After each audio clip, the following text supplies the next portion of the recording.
And that's all I need to do, I changed it. I mean, All right, they welcome know. to tonight's budget hearing. If you're here to not sign in, and if you'd like to, sign the sheets on the table up there. And can I have everyone stand for the pledge, please?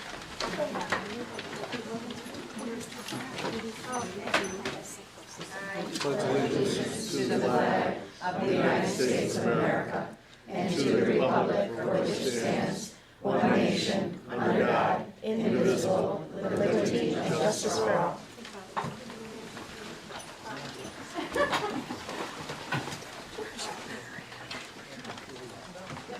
Okay, good evening, everybody, and thank you for coming to tonight's budget presentation. At the end of the presentation, there is an opportunity to ask questions, and we'll ask them in an orderly fashion. Please just raise your hand, and I'll do my best to answer every question that you might have once the presentation's over. So what we are doing is we're looking at the 26-27 proposed school district budget. By no means was this budget easy. For years, your revenues continue to decline and your expenditures continue, your revenues continue to decline and your expenditures continue to decline. And from the state level, we aren't getting the help that we once did from Albany. When you look at small rural schools, she proposed a 1% increase. Over the last 3 years, she's given us 3%, the first year being 0, last year being 2, this year being 1%. She's trying to phase out small rural schools, and it's scary. And 1% increase from the state equals $84,000 to the district, and that's in your state aid. Public questions throughout the presentation. You'll have a chance to ask questions today.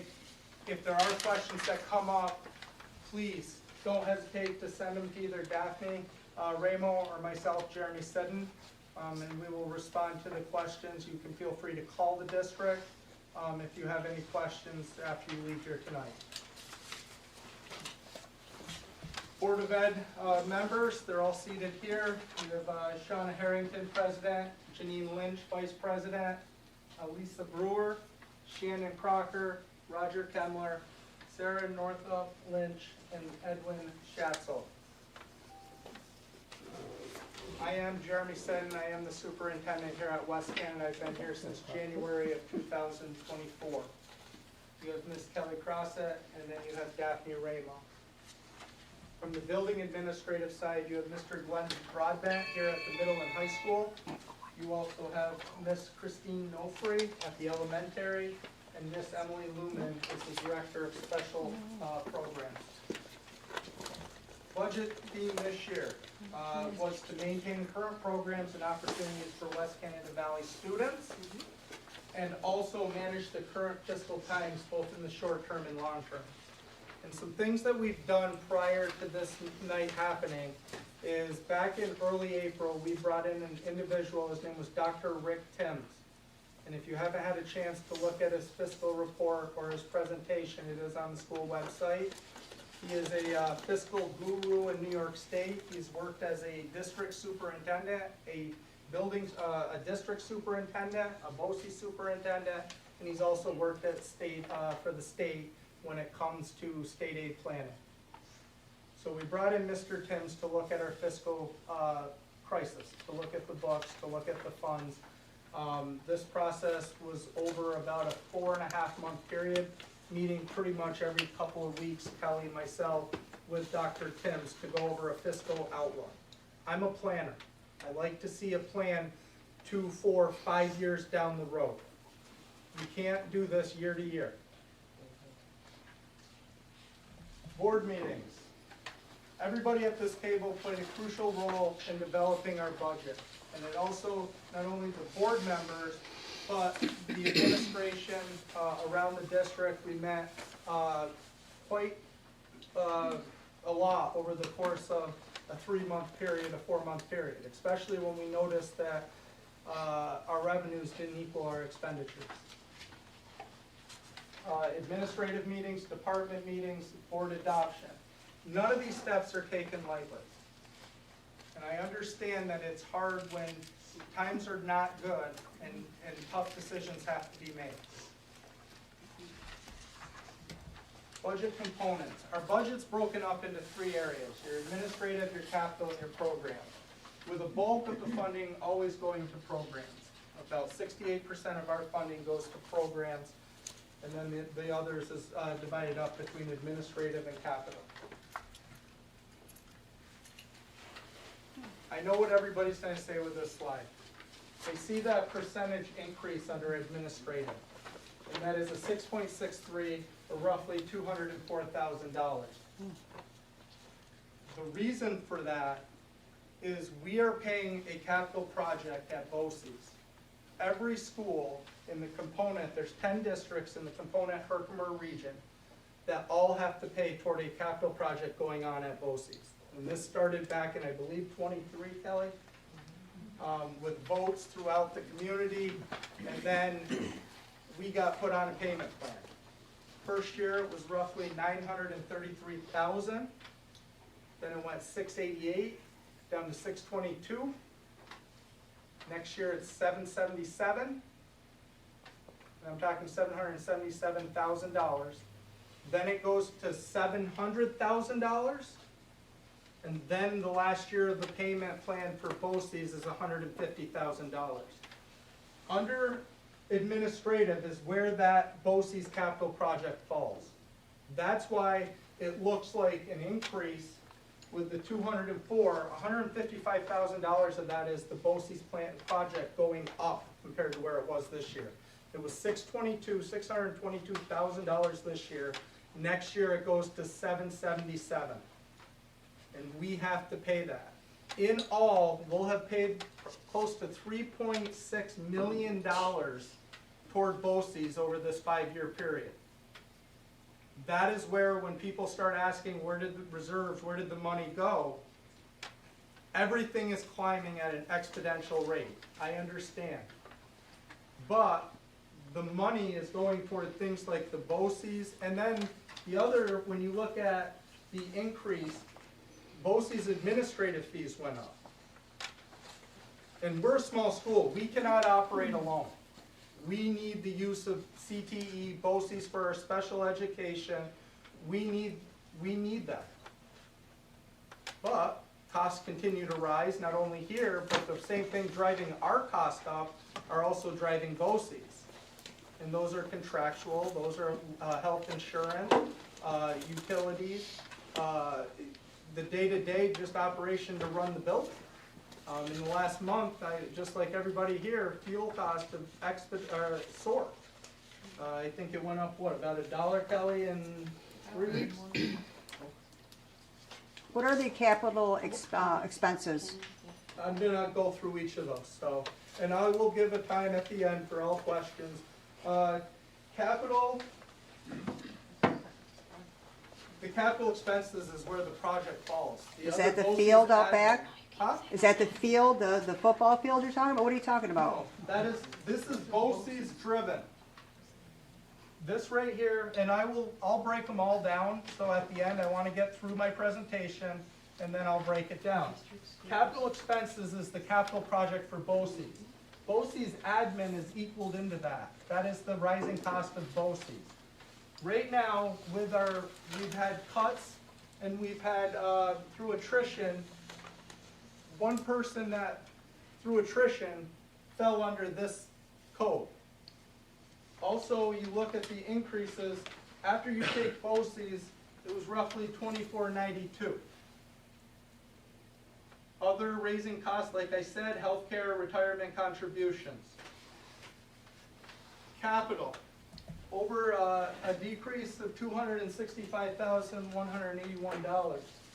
Again, salaries, health insurance, retirement contributions, utilities, cleaning and maintenance supplies, equipment purchases, and debt service. This one, I believe we did have a project fall off the books, which also helped us save. The debt service is where the capital projects for the district are. Those are where our capital projects lie. Also bonds from the buses, things along those lines. Programs, overall decrease of 4.91, $767,641. This is your salaries, your K-12 instructional support, your special ed program costs, instructional supplies, transportation costs, BOCES programs, health insurance and retirement contributions, and interscholastic athletics and extracurricular expenses. Through attrition and layoffs, we've seen a reduction in staff of 14 people leading up to this budget. The total expenditure in 25-26, we were looking at 22,826.16. This year, we're looking at 21,997,673. An $828,343 decrease in our budget. And a lot of this came through attrition, not replacing staff that were either retiring or had left the district. Budget summary. Gotta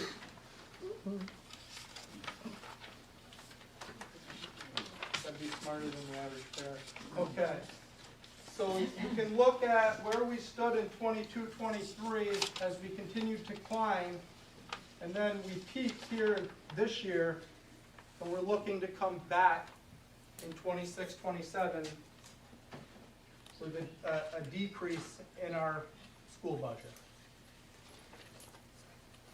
This right here, over the 23-24, it looks like it's out of whack, and that was the first payment to the BOCES project that year, which was $933,000. Uncontrollable cost. We have special ed programs, retirement system costs, health insurance, utilities, and contractual obligations. If you look across New York State, these are the concerns across the state when it comes to health care and the increases on a year in and year out. It costs the district roughly $400,000 a month for health insurance for our employees. And that's with a 15% contribution from the employees. Every year it's 8 to 10%, and they just tack it on. It's a big ticket item. Where does the money go? When you look at our money, like I said, the 67.59 comes from programs. Capital is 17.45, and administrative is 14.95. That's a breakdown of where the funds are going. Revenues and what we expect. We are asking for a 15% tax levy increase. That would bring our tax levy to $6,394,996. Others is we have a pilot in this windmills. We have that for another few years. That will eventually come off our books. I believe it's 5 years left or 4 years left. Okay. Also, interest and penalties on property tax, $25,000, service charges for service, $69,000, and so on and so forth. If you look, we are driven through state aid. State aid is $12,651,909, and that's been pretty even over the last 3 years. And what worries me is, a couple years ago, the governor asked for the Rockefeller's institution to do a report. She didn't like the outcome because the people who did the report stated it wasn't a la carte. It wasn't, you can pick and choose what is in your favor. It was all or none. She didn't want to hear that because the report said you're underfunding schools. Summary of revenues. And like I said, 63.25% is state aid driven. 29.7 is tax levy, and then the others is, and then fund balance. We know that we cannot sustain a budget with fund balance anymore. And that's the reality. Tax rate versus tax levy. Your rate is the cost per thousand of assessed value of a home or property. Project tax rate is untrue with this would be $12.55 if everybody was taxed equally. But the reality is, the levy we are associated with, the other two aspects of your school taxes come from the state and the town. The state sets equalization rates, what every community will pay. And the town sets your assessed value. Tax levy, the amount needed from the taxpayers to support the proposed budget. This amount is determined after all other sources and revenue are projected.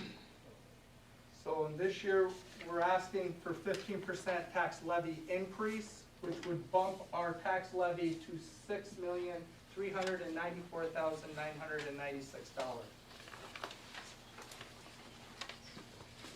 How your tax bill is actually calculated. As we stated, it is your equalization rate, your assessed value, play two of the crucial roles on top of the percent increase from the levy. And the assessed values, like I said, come from the town. The equalization rates, the state sets those sometime in July. Historical tax levy. From 2021 to 22-23, our tax levy was stuck at $5,139,357. 23-24, we asked for a 2% tax levy increase. We followed it up by a 2% tax levy increase. Last year, we asked for a 4%. And then this year. But those years of zero compounded.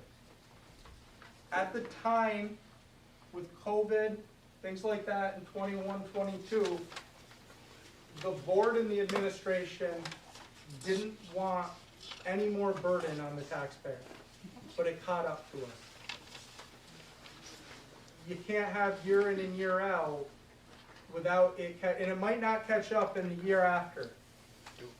But if you leave money on the table when you're doing your tax levy and the tax cap, it compounds. So if you left $50,000 on the table today, it would be $100,000 next year, $150,000 in year 3, because it compounds year in and year out, the amount you left. What we're getting for our money, we're getting a strong rural school education, where you're a person and not a number. Every student in this building has a story. And they have somebody I truly believe they're comfortable enough to go talk to. They're getting opportunities in extracurriculars. They're getting an opportunity in the arts. In bigger schools, sometimes those kids get lost in the shuffle. You try to find out your true identity. And one thing I've noticed since I've been here is when I walk the halls, the kids are polite. They look you in the eye, they say good morning. Every morning, Mr. Broadbent and I in the high school, we're down where the kids come in on the bus. And the amount of good mornings, that's a rural education. And they have rural beliefs. And you know, it's tough times, I understand that. But we have some truly remarkable and special students here. Also, every student has to have the opportunity to be transported here at West Canada. We have 100% DOT inspection rate. Our buses are as safe as they come. And that all speaks to the leadership that surrounds me. Whether it's facilities, whether it's the kitchen, whether it's transportation, the grounds. One thing I always love is how clean our building looks. Everybody puts pride into this building.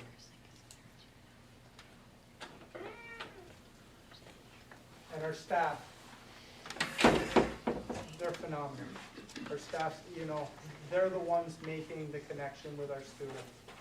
They're the ones that go the extra mile. They're the one helping Johnny and Susie when they're struggling. You know, and I don't want to leave anybody out because everybody plays a crucial role. It takes a team. There is no I when you're running a school. It's a team mentality. Are there unknowns? Yes. Federal and state revenue reductions. That is something that does scare us. 2 years ago, the governor didn't want to give us any state aid, any increase. That still worries me. If she were, elections next year, if they were to drop something, has anybody heard of Save Harmless? Save Harmless was put in place because census and numbers were dropping. But they weren't going to affect the schools that were protected under Save Harmless. She went after that 2 years ago. And then this year, she dropped it to 1%. Every district in Herkimer-Bosse's region received 1% besides Herkimer.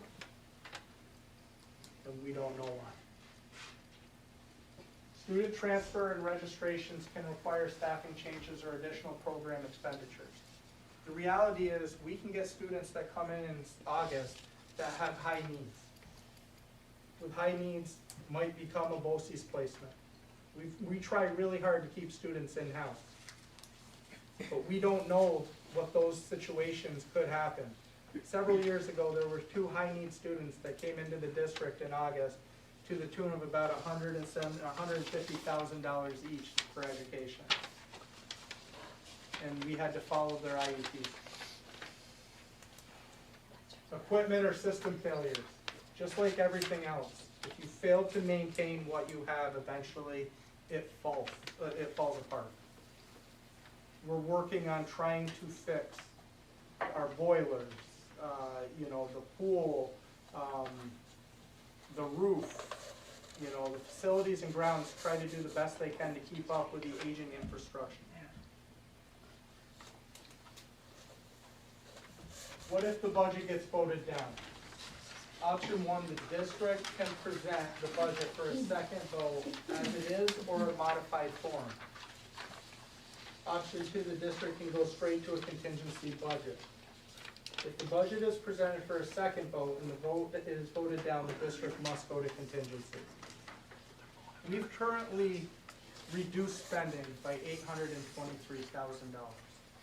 If we were to go to a contingency, we have to find about another $835,000. It will be devastating to our kids. It'll be devastating to our school. Things that will come into play are extracurriculars, clubs. We know that we must maintain what students need to graduate. But all those things that are the reason why kids love school will have to be looked at. Because we cannot operate without raising the tax levy. And if we go to contingency, we are not allowed to raise the tax levy. And I think it would be, some very tough decisions will have to be made across the board on what we can keep and what we can't. Again, I got a little ahead of myself. This is just to kind of show it would mean additional staff reductions, larger class sizes. When we walk around and we have class sizes that are manageable, I think it only helps the students learn. Less distractions. More one-on-one time. Granted, I know that times are tough and class sizes have to be a reasonable size. But, again, kids have names, not numbers. Bus purchase proposition. One thing West Canada has prided itself on since I've gotten here and long before I got here was 100% passing rate on the DOT inspections every year. And right now we have a 5-year plan for our buses. We keep the buses for 5 years. We trade them in after the warranty runs out. It saves us on warranty charges. We all know what a winter can do to our cars. We have buses going nonstop from September 1st day of school to the last day of school. Our buses go up some very interesting terrain. I've been all across this region with Mr. Ray. And if we aren't able to continue our bus replacement, we will see the costs continue to rise in transportation for working on the bus. If we were to go to a 6-year plan, right now after 5 years, we trade in a bus, we get roughly, what, $40,000, Mr. Ray? Yes. That drops to 15 in year 6, and it goes even lower the longer we keep the bus. Right now, we get transportation aid, and it's one of our highest, between 86 and 88%. So that's, you're getting that percent back on every dollar. That's why we have very good buses. They spend less time in the shop and more time transporting our students. So what we're asking is the replacement of 3 5-year-old large buses and the replacement of 1 5-year-old small bus with a wheelchair or less, not to exceed $500,337. And this funding is separate from general fund budget. It allows us to make sure that the buses transporting West Canada Valley students are in the best shape possible. We also have 2 board seats that are open, and they're 2 3-year terms. And these are the Board of Education candidates. Mr. Mendelar, Mr. Schatzel. Budget vote and board election is May 19th, 2026, and it'll go from 12 to 8 p.m. at the high school library. Lobby, sorry. Okay, I'll open it up to questions. Yes. Go ahead. Yep. I do, I have a couple of things I want to go over here.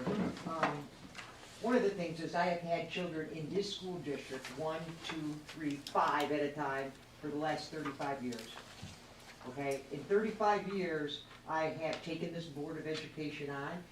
I'm the reason there's cameras on the buses right now, and I made them open the auditorium to get them. Way back, I've been through 3 or 4 superintendents, as with some of you had as well. I don't know how we got here. We are a community, we are a family. When family gets in trouble, they go to the community, they go to your relatives, they go to whatever. You guys are in trouble.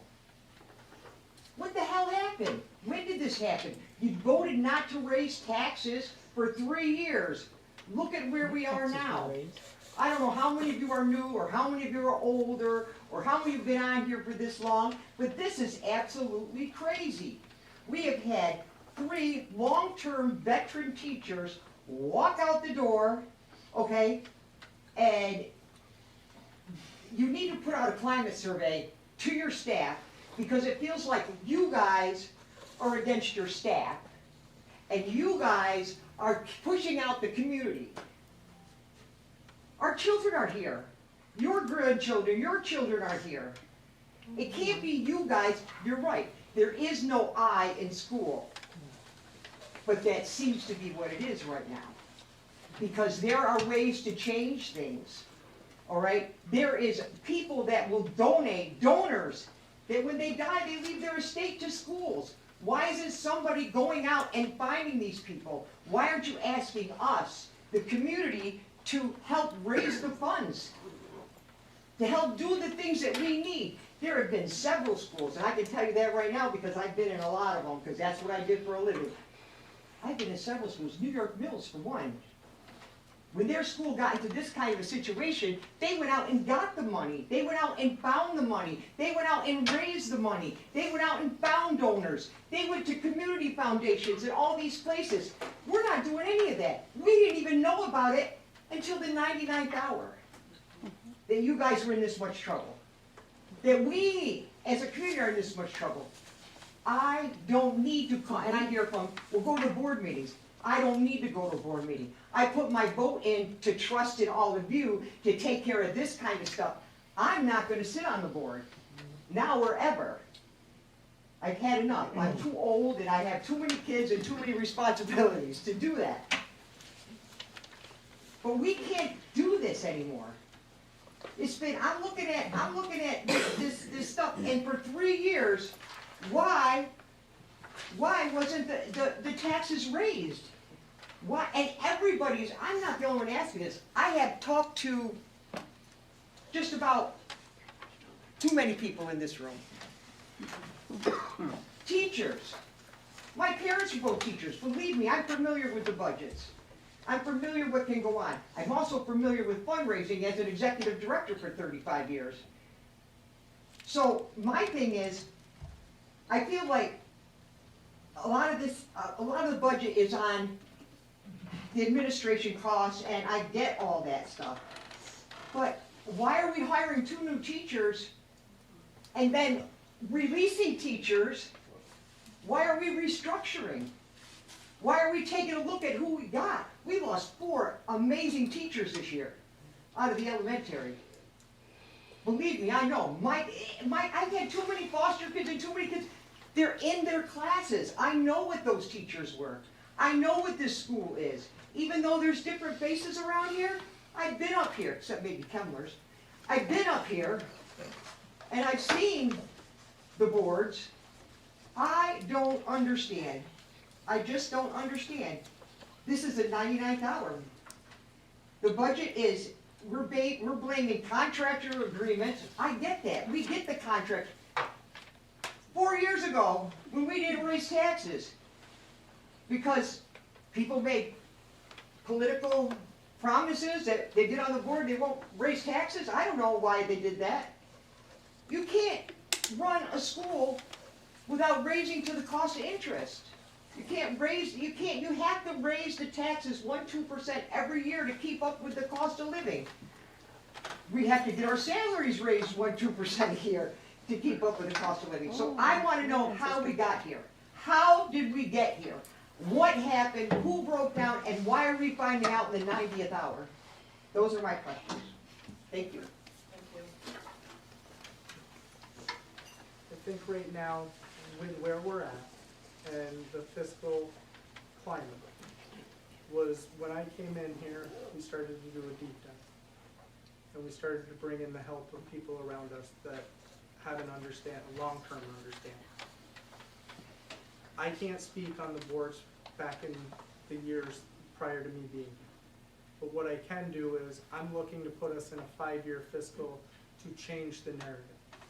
And the board is working very endless and they're working with me to put us in that situation. And I think the communication aspect can be better, and it will be better. We don't trust anymore. You need to find, this community, I have watched it go downhill. We have surrounded ourselves, and this West Canada school was where everybody was. Everything evolved around this school. It's too small a community for it not to evolve around this school. Now, it's gotten so bad, and I get security's a problem and all that, but when you have to wait out in the freezing cold to come in to watch your kid a morning program, okay, and you have to go through 15 locks, for God's sakes, we know it. Everybody knows everybody. You know, this has got to get back. We don't trust it. There's no community spirit. We had to change our name. We have to, and I get all that things have to change. But you better get some people back in the community, and you better get out there and do some kind of amazing wave a wand and get people to trust and come back into the school. Because right now, even the teachers don't want to stay. So you need to put something out there and ask every teacher in this school a survey on climate and say, okay, what do you think could change? Because you know what? You're going to hear all of it. You're going to hear the whiny teachers, and you're going to hear the ones that aren't so whiny. But you're going to hear it from everybody because it's anonymously. And maybe we can get some trust back in here, because right now we don't have any. Yes, sir. Yes, my name is John Bolus. I live in the town of Fairfield. My question is, what's the current amount of the fund balance? The current amount of fund balance we currently have, Yes. what are we projected right now? We started the school year with 1.5 million. And that's what you've got now? That's, as of right now, yes. And that includes the $970,000 that you're projecting use next year? I'm hoping to keep the 1.5 million, to be able to use 900 of it, 970 of it for next year. to So offset. you're planning on using more than half your fund balance for going Until forward? we can get stuff back online. We better figure out how to raise the other half and put it back. Chuck Sternberg. You're talking about raising your taxes 15%, and I'm only talking about miles. The assessed value of my house is $100,000. I mean, my taxes go up $1,500. What is gonna happen to people that don't have that? And there's a lot of them here that don't have that. We gotta take their houses. I have an awful problem with where you people are at. And when I say you people, our community's at, because this is our school. You're here because of us. I don't know where the breakdown was. I'd like to speculate, but I'm not gonna do that. What changes can we have to make? I have a big one with bus system. I watch the bus go by my house with 2 kids on it every day. Yep. Okay? At some point, in reality, we're at the lowest number of schools been in its population rate in years. Why are we not considered a one bus run? I'm sure there's reasons. That's just my question. The other thing with the swimming pool we have a swim team here, and again, I'm sports oriented. However, my kids need to be educated.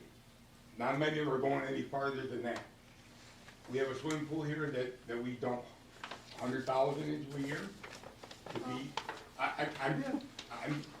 Don't hold me to my numbers, 'cause I don't have a clue.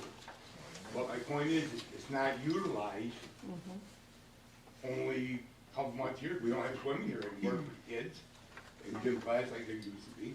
It's not open to the public unless they rent it. So, you guys gotta figure out how to get us back to where we need to be. And I help any way I can. I donate. If it's a kid involved in the school, you're gonna find me there.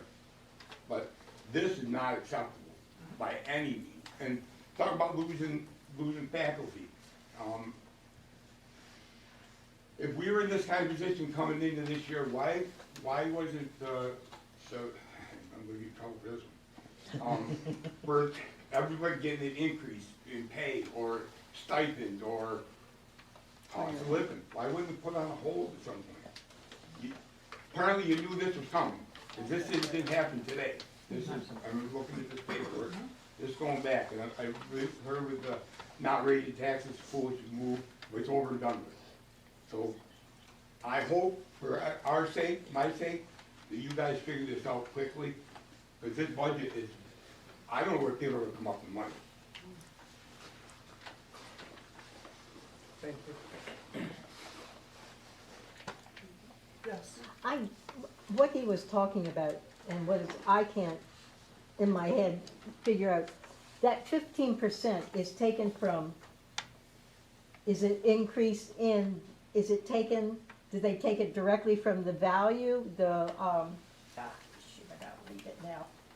Is it from the market value? Is it from the, assessed value? It's the total Or is it tax. from 15% more of, It's the total tax levy. So, I know you'd say total tax Okay. levy, so that you doesn't. take the total amount that we're looking at is the 6,300,000, and it's divided amongst the community. Yeah, I know that, but I'm talking about, I'm taking, what do I look at to see what my increase is gonna be? Send your assessment on the It's on your assessment of your On house. your tax assessment. It's not on your bill, it's on your house. Okay, Already the answered the assessed question. value.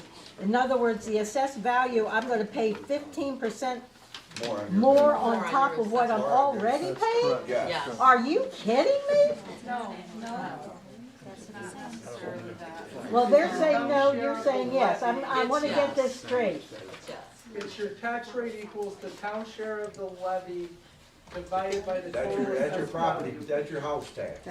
So one thing they're not telling you is that. Yeah, our- that's my problem. They're not telling me everything. So I have an accounting background, and so I went back through all my taxes for a long time.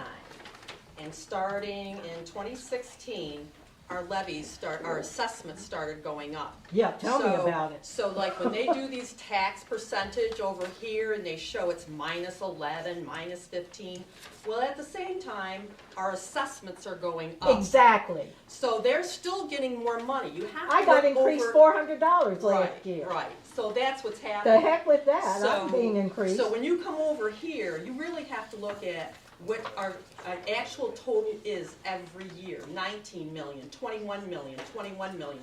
They're still going up.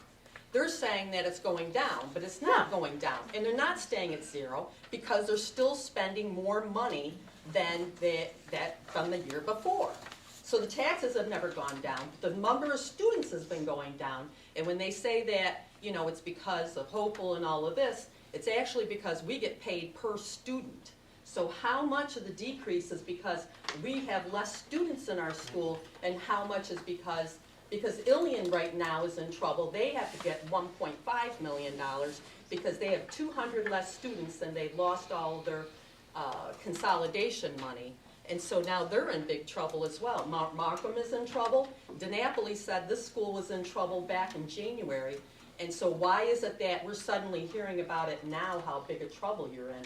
You've been on this school right here has been on the radar with the state for quite a while now. And I have made reference to that in board meetings that we were on the moderate and then fiscal Right. susceptible. Right. Budget freeze, Right. right? And we Spending did freeze when we back in got it, January. we did a budget freeze to eliminate all unnecessary spending. So what you're saying is the assessed value, Has gone up. Mine went up $137,000 in 10 years. My house didn't change, but my assessment went up. And so all of these little things right here where you say negative, it's because now there's two parts of it. It's the assessed value times the rate. So if the rate goes down, the assessed value goes up, but they still get more money. and my, We have nothing to do with the assessment. You don't have anything to do with the assessment, but you do have something to do with how much money you spend. so it's gonna be like 15%, for me, probably gonna be 20-25, because when you say some will be lower, that means some of us are gonna be a lot higher. And That's right. And so you're looking at even maybe something more. And so they're gonna take like 100,000, as he said, what was that? 100,000, 15%? On top of what you're already paying, another 15%, is that correct? It does not translate to 15% for every taxpayer. I know that, It's the that's, total amount that the district needs Yeah. to supplement the state aid and the so other some of us money. will probably be paying 25%. No. Somebody will be paying less. Last year, we went up 4%. The tax levy went up 4% last year. Okay, The town of so, Norway went up 11%. The town of Fairfield went down 2%. I'm in the town of And Norway. our assessments went up $30,000 last year. Mine did Total too. assessments. Total for the assessment district. went up 30,000. So even if the tax rate went down, it says 4%, guess what? We paid a lot more because our assessment went up. So I mean, you're still getting this, you're still avoiding the problem, which is you're spending more money every year. We have less It students. goes I down every also year. took a look at every It school goes down in every year. Herkimer County. And in Herkimer County, West Canada is one of the most expensive. You take our total budget, divide it by the number of schools, we're one of the most expensive in the county besides Town of Webb because they have so few children. They're at 53,000, we're at 35,000. There's not many other schools as expensive as we are per student. Per student. Right. So 24,000. obviously, you made decisions in the past. We can't do anything about it now. They've done those ball fields back there, how many times? Yeah. Twice. And those are, coming off our books or whatever. But those were poor decisions. These problems have been going on since, from what I can see, since 2016 or even before. These schools were in trouble. And then when COVID came along, you guys got COVID money. And so the COVID money was helping us bail out. You ran out of COVID money, Can I right? clarify on the COVID money? Yeah. COVID money was never spent on salaries, it was never spent on any of that. I'm just saying, Yeah. COVID money was Yeah. specifically meant for programming. Right. It was specifically meant for, extra programs, after-school programs, summer programs to keep the kids going. Yeah. All of those programs are gone too, so Yeah. that has Yeah. completely evened out. Whatever we got for COVID, we spent for COVID, and then that was it. There was no sustaining things with the COVID or the ESSA money that we And I don't disagree with the programs getting money. I do think that we should be spending most of our money on the children. Right. What I disagree with is administration. When we were in school here, we had two principals, we didn't have a superintendent. Now we got two principals and a superintendent, half the students. Let's get rid of one of the administrators and save us some money. I don't mind paying 8% maybe increase, but not 15. And now you have one Yes, sir. superintendent per county. John Scanlon, first of all, thank for all you guys doing this, because right now you're in a hot seat and no one wants me in that position. Next question, 15%. Is there a plan then to put us back to 2%, or will we be in the same spot next year with another tax increase possible? Second question, has anyone reached out to the windmills to see if the payment in lieu of taxes is going to continue or if it's going to increase? Are there any other payment in lieu of taxes programs possibly coming into the school?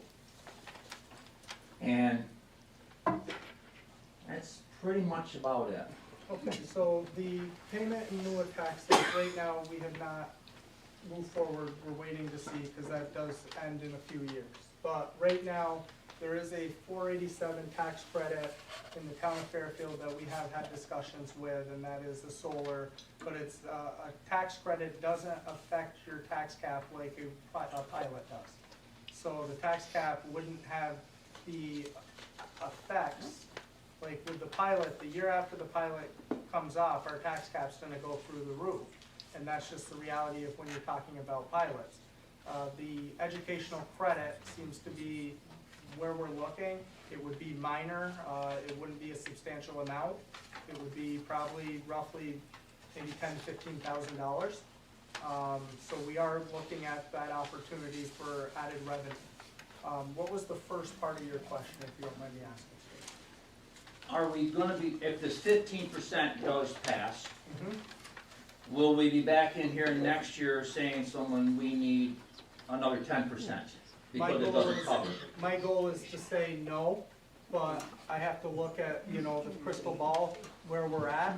But right now, the goal would be if we could get the 15%, we will still have to continue to look at, staff reductions amongst the whole district, to put us in a better fiscal spot next year. And we need to look at the demographics of our school district and other ones. There's a lot of Amish and Mennonite that are moving in, and they're taking up houses, buildings, but their students don't come to our schools, so just in that alone, we will be losing student population. Yep.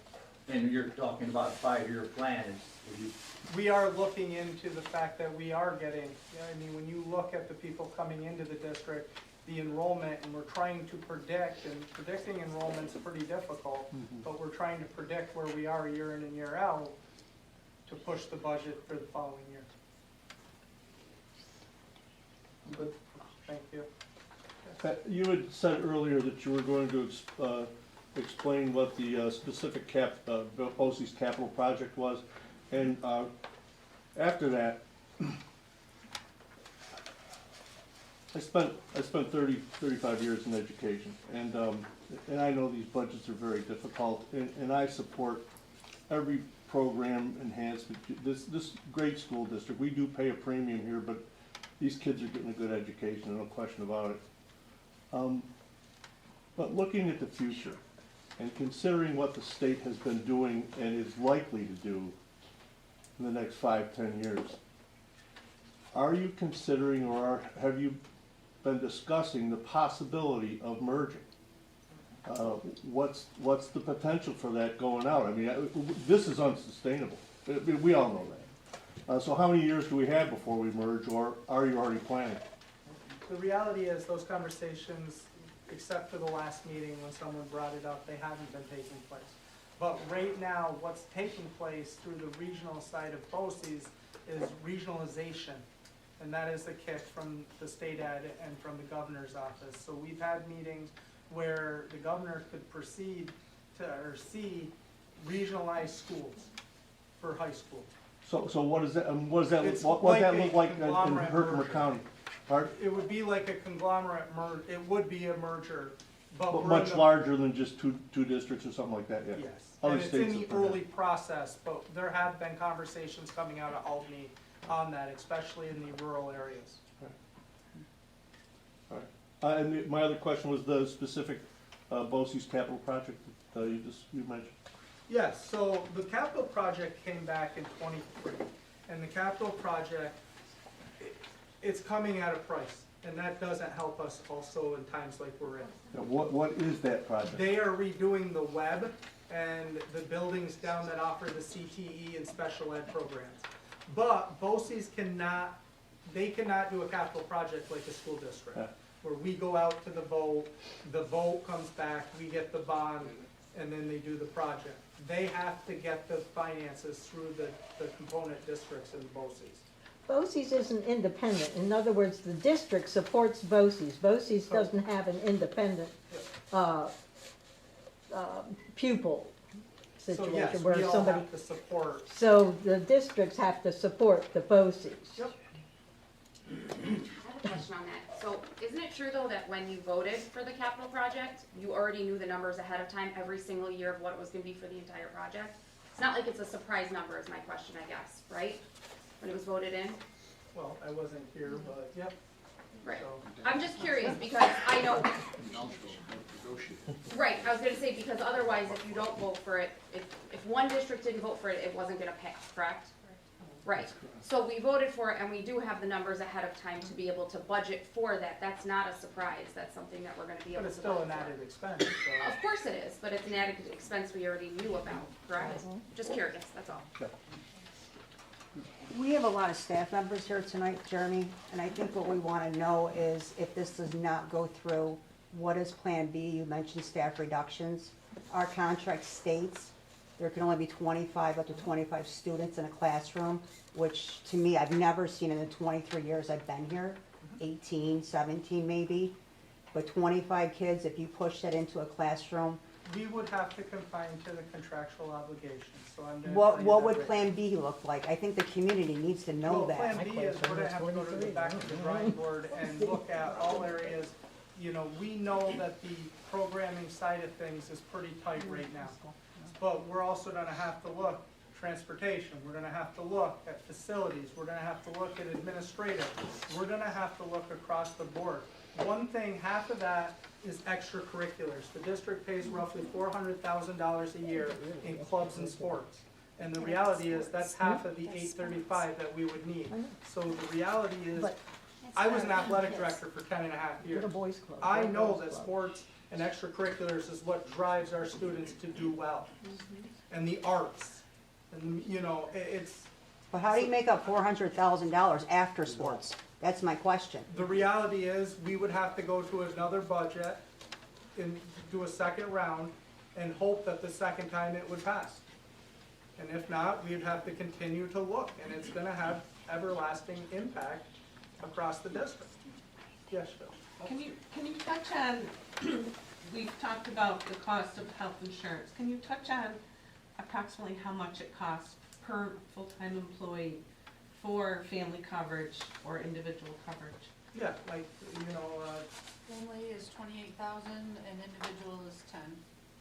but also when you look at the budget and you see the fringe benefits, listen, the fringe benefit is state employee, it's state employee and teacher retirement system.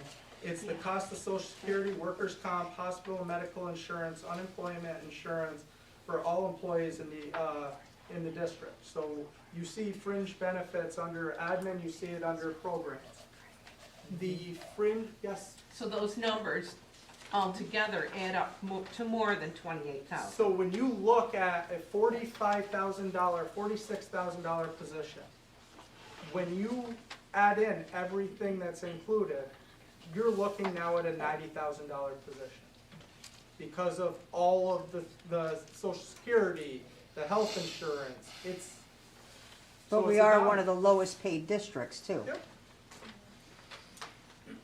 Yes. Is there somebody advocating for, we're not the only ones in this position. We're all advocating in Albany right now, and that's the Who is hardest part. advocating now? Because we're paying, you know, we must have paid this guy that, Dr., what his name is, and looked at the budget. Dr. Timms, yep. We must have paid him a fortune. Well, we have something through BOCES, through a COSER, so we get aid back on that using him.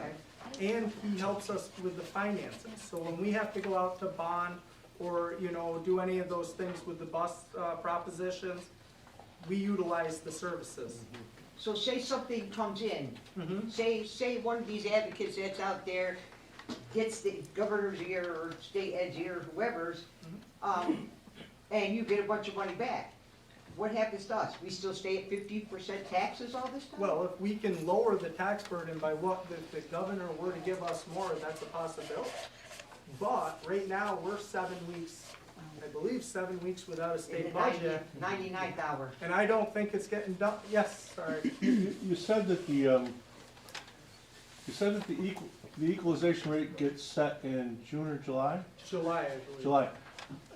If the equalization, I know this isn't gonna happen, but if the equalization rate is set so that it's favorable to us, does that impact the Yes, tax rate? The So example I gave with the If they happen to come through with a little bit more, ours would reduce, that would reduce it better. the example And I would gave any, with the would 4% any last additional, year- I'm sorry, The example I gave with the 4% increase last year. yeah, Norway went up 11%, Fairfield went down 2%. Right. It's because Norway's equalization rate dropped 7 up points. there. Okay, thanks. I do have a question, because we're mentioning all the things like fringe benefits and all the things that staff, which by the way is the bulk of what a school is. The school is a business, that's what runs the business.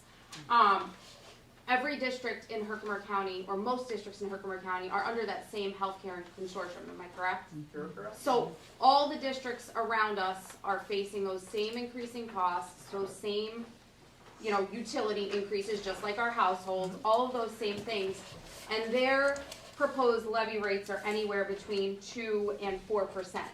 So is it safe to say that when this hole that we're in is filled in, that it should balance back out because these other districts are able to balance themselves to not go to 15% with those increases?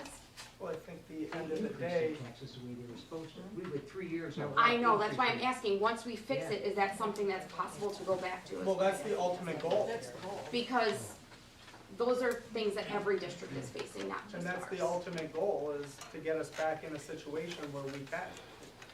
The big difference, a lot of the difference is that the other districts didn't go zero on their tax rates. Okay, so that's the, yeah. We had fund balance at that time, but the fund balance does not last that long. Yes, sir. So, when you had this document come here, I'm more interested in going forward than beating everybody up and going back. That's, we're here today. And I'm more interested in planning forward. Did he lay out a plan for the board and the administration, or did he give you any type of guidelines where we're gonna have to crest this hill 2 years from now and then start coming back down, or? There were a lot of conversations on different scenarios that could play out. And there's a lot of unknown certainty when you look across whether it's funding and funding sources. But he did give us a plan, he gave us multiple options to a plan. One was with the 15% tax hike, and then continue to cut back spending in all areas where we possibly could. And that's the role we're trying to go down. And there may be some alternatives to come up with increased revenues from one source or another. We're always hoping, sir. Yes. Knowing that this is gonna upset a lot of people, having taxes discussed about increasing this high, have you actually worked on this secondary budget? Not the one where you're gonna have to have no levy in it. Do you have things in the works? We like- do, and we've had conversations, we have kind of a list of areas where we can continue to look at. But the deeper we go, when we, right off the bat, $823,000, it's a huge hit to a small district. I mean, I understand, this district is gigantic from where I went to school, y'all are gonna laugh, ODY. I worked in Wells for 13 years, so. It's like apples and oranges, but, the things that we were forced to do, and I was at it as a student, not as an adult in the community dealing with it. But what we had to start doing was commingling sports with another school, so that you could share the expenses. So some schools would take the guys who wanted to play football, because we didn't have enough guys for a football team, period, all throughout high school. So some would go here for soccer, some would go here for baseball, some would go here for football. This one would have that club, this one would have the girls, and start sharing all of the expenses for all the extracurricular, so that the kids don't lose out on it, but maybe everybody starts benefiting from not doing all the costs, because you're duplicating and triplicating everything throughout the entire area. And then I totally agree with the guy who made the comment about the busing. Never in my life have I heard about having to shuttle buses two runs, every route, 2 runs. It's like, why? Why can't the kids all just go on one bus? I mean, that's how we did it. And yes, it was a longer run, and it was a lot more stops, but it's gonna save on the wear and tear on buses, the number of bus drivers, the fuel. That's a huge hit on that budget. So why can't we just have a one-run system? And those are conversations Mr. Ray and I have had. We've had several conversations with the one run. There are some hiccups that go along with the one run. One of the hiccups being the geographical location of, we cover 119 square miles. And we, with McKinney-Vento and other federal regulations, whether it's homeless or BOCES runs, we would need more buses to accommodate, with drivers to accommodate that 119 square miles. Why is that? Yeah. Why is that? Mr. Ray? No, I don't think so. For a 2-run? No, not for a 2-run. No, Sorry, for a single run, you have to base your routes on children that can ride, because you're not going to know who's might not get a ride tomorrow. I mean, if you guys go by here, you see a lot of parents dropping their kids off in the morning. All those parents could, get a job that's different hours, whatever, and they might need a ride tomorrow. So when you're basing your routes, you have to base it on that. You don't know until the school year actually starts who's going to ride and who's not going to ride. Never used to be like that.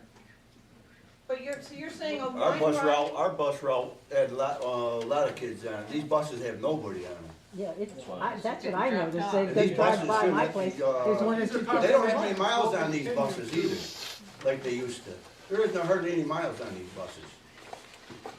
Well, if you don't mind, Felix, come up, I got some questions for you. Excuse me. As I was out canvassing, I am up for the election. Question came up about the post-purchasing plan. Why would we want to spend money on those buses? So, the bus purchase plan started quite some years ago.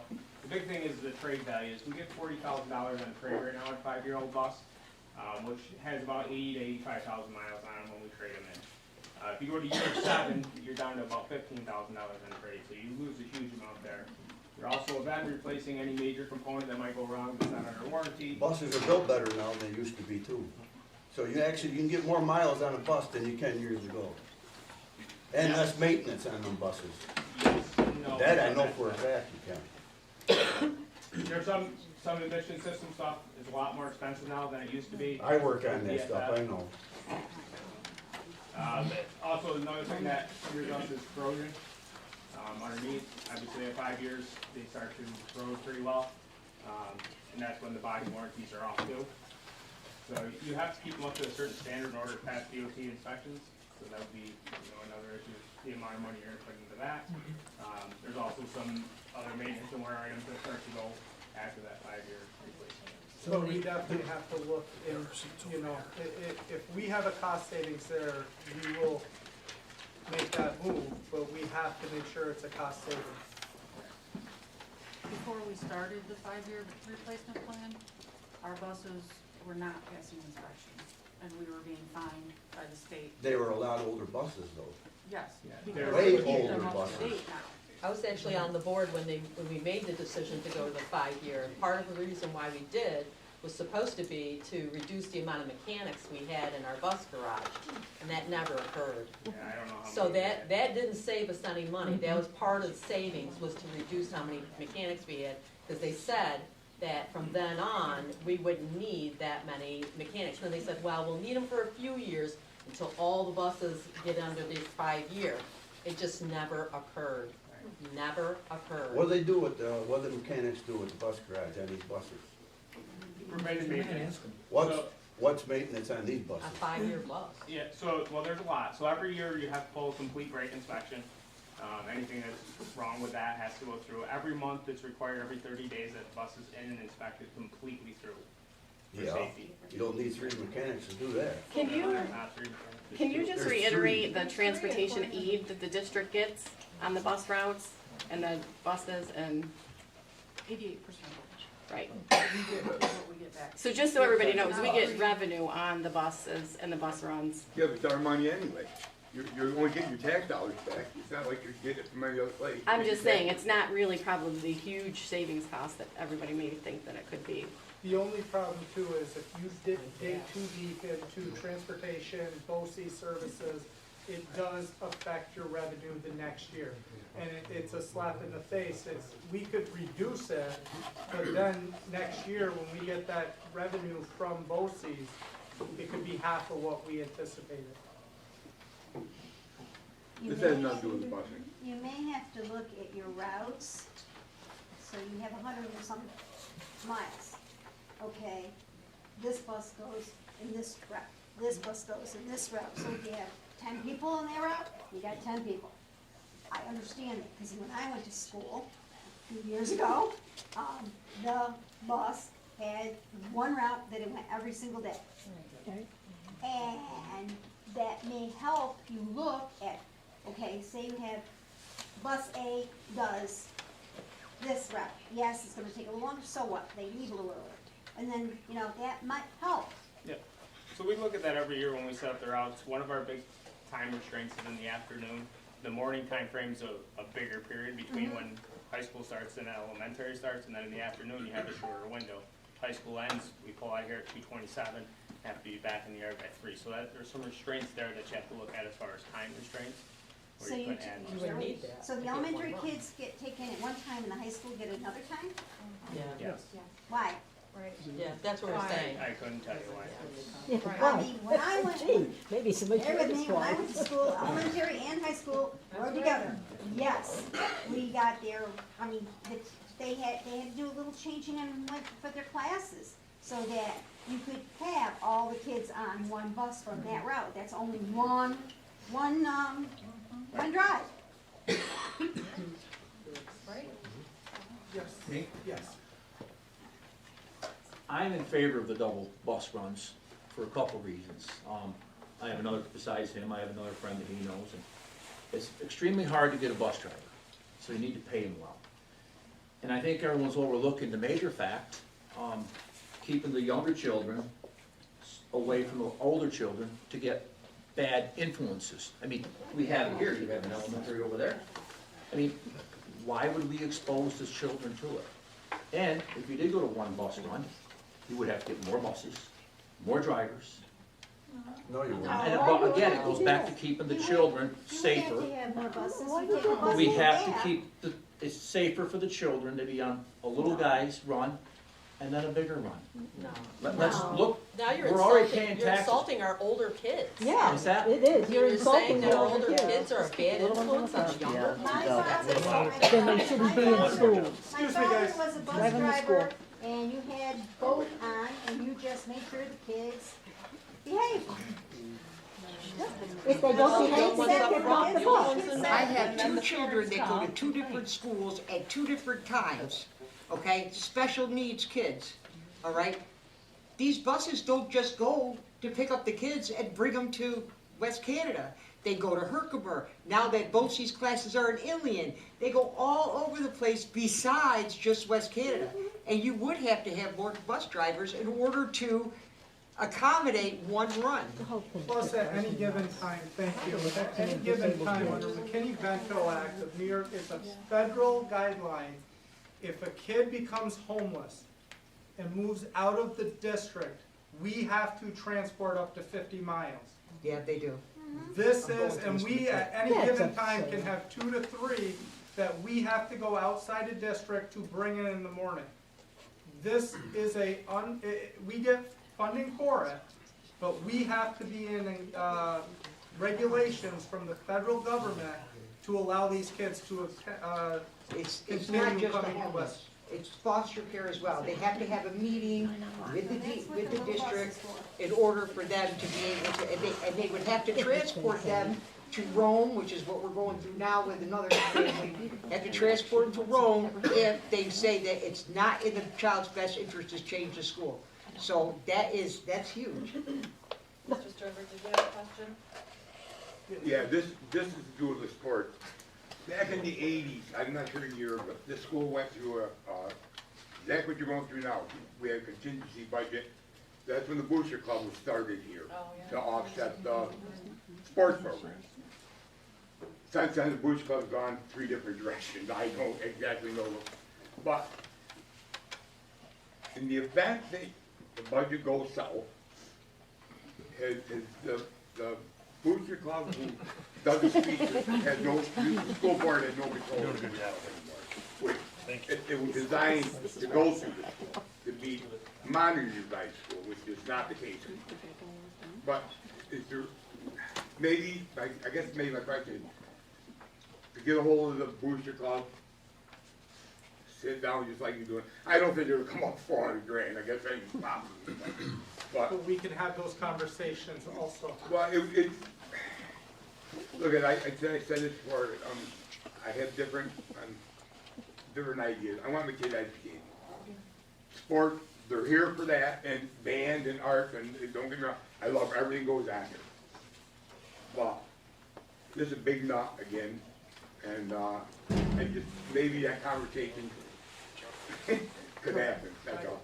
I have a question. Actually, Oh, sorry, yeah. yeah, go ahead, sir. Okay, can we get back to the fund balance for just a little bit? Could you explain, is the fund balance a static thing from year to year, or if it grows and decreases, how does that happen?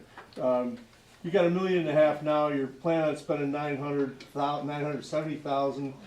That means next year, if you got the same need, you're not gonna make it. So where does that, what goes into the fund balance? The fund balance basically is what we have left after the revenues have come in and the expenses have gone out. Okay, so it's truly just the excess, Yes. and that fluctuates year to year. Yes. Do you have an average fund balance for the last 5 years? Do you know that? Well, in 2023-24, we had a $4 million fund balance. Right, But then the BOCES project came on, 2.9, right? yes, and then, well, 900,000. And it just, the expenses are growing, the state aid is not growing. Right. And Well, and again, I hate to beat a dead horse, but, you know, it doesn't look like that's gonna be a reliable source of substantial income. It's what, 4% of your budget now, something like that, overall, somewhere in there, 5%. fund balance? The use of fund balance, use of fund balance. Yes, it's 4%. And I mean, it seems to me that there has to be some type of drastic reorganization, restructure to be able to, for us to be able to fund this going forward. I mean, I agree with this gentleman here who's looking to the future. I agree with this gentleman here that the primary focus should be on education. I know what you're talking about in terms of clubs and sports, driving kids into the building in the first place, and that's where you can hook them with the other stuff. But, well, I wouldn't want. I appreciate what you're doing. I would not want to be in your shoes. Thank you, sir. Yes. Just to bounce off of, Go ahead. no, I was just gonna bounce off of what Mr. Sternberg was talking about, trying to bring it back to the education. Have we looked to see if there's any grants available to write in and try to apply for? Because sometimes there are things to offset, especially educational aid. We're constantly looking for grants. We have no problem putting the work in to get the grant. Some of these grants are highly competitive. If we get them, great. I know at the elementary, Ms. Nofree has worked with community, what's the, Ms. Nofree? I've done the New York State pre-K grants, and I'm working right now with Community Stars. Community Stars, so we are trying to find other avenues of revenue, and we'll continue to. Yes, sir. I've had experience buying fire trucks, I've had experience buying snow plows, and I really would hate to see people look at, to me, as a small number to replace these buses, because anybody in here that has equipment, drives trucks, works on equipment, that's a minuscule amount of money. If you start keeping these buses and then you start having really significant things go wrong, transmissions, motors, and now you have to deal with this dust that's so corrosive that I think that's a very smart plan and it's proven itself. So I really hate to see something like that go backwards, because in the long run, you'd be asking for 15% for 5 years down the road to fix all those buses. Thank you. Thank you. Okay, you're talking about replacing buses. What are we gonna do when Hochul's mandate for electrical buses is put in place? We've already And put in a waiver extension. for New York State, and right now there's legislation on her desk that is asking to push that to 2040. But only time will tell. But we can ask for 2 waivers. Yes, that is a Okay, huge concern yeah. of us. I mean, are we even looking at it? And that would be a reason to keep the old buses. I'm So not because it looking- has to be whenever there's a bus is replaced, it has to be an electric bus. We're doing what we need to do to get the extension to push it down the road. Okay. Because I Kick can the tell you a can horror down the story road, that happened okay. in Williston, Vermont over the winter. They had, I believe, how many, 4 buses? 4 EV buses went up at a tune of $2 million. That's what I'm looking And the at. fire departments were struggling because it's a different fire than if you were dealing with any other because of the batteries. And with all the salt that we put on the roads, and with all the salt we put on the roads, will erode and the batteries will, Oh, and our children will go up in flames. That's really cute. well, it's either drive the bus or turn the heat on. You can't have both. Right. Or you won't have either because it's below 0 in the morning to pick up the kids. So Mr. Ray and I have already worked at the extensions and doing Okay. what we need to do to push it Okay. down. Yes. Is the district required to have a certain amount of buses per the student body, even if they're not being utilized every day? And say there's only a few kids on each bus?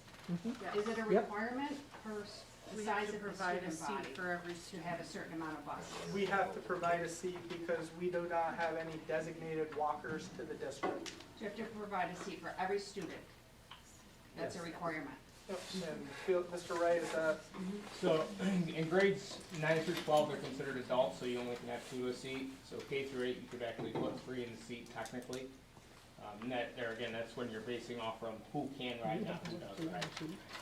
So what's the percentage of students, what's the average that ride every day? The actual, I'd have to go back and look, but we do reports on that. That's where we send in for our, what they call a SAMS report. That goes in every 3 years, and that's how we get our funding and our state aid. So that's why buses are, So that's why our state aid is as high as it is. yeah. But that's why buses are frequently half empty, is because you have to provide buses. If you look at the bus. For as many as we have. Right, like I said before, you don't know who in the district's not gonna be able to transport their kid in tomorrow. Yeah. You know, going back to when I went here as a kid, nobody really brought their kid in and dropped them off. Everybody rode the bus in. I think some of you said the same thing. Now there's a lot of parents that have odd hours and they're able to bring their kids in. And they wanna do that. They wanna have that interaction with them in the morning. It's not like it was, but you never know when they're gonna, change their hours or go back to work or find a different job. Moving forward, what are you gonna do not to have this happen again?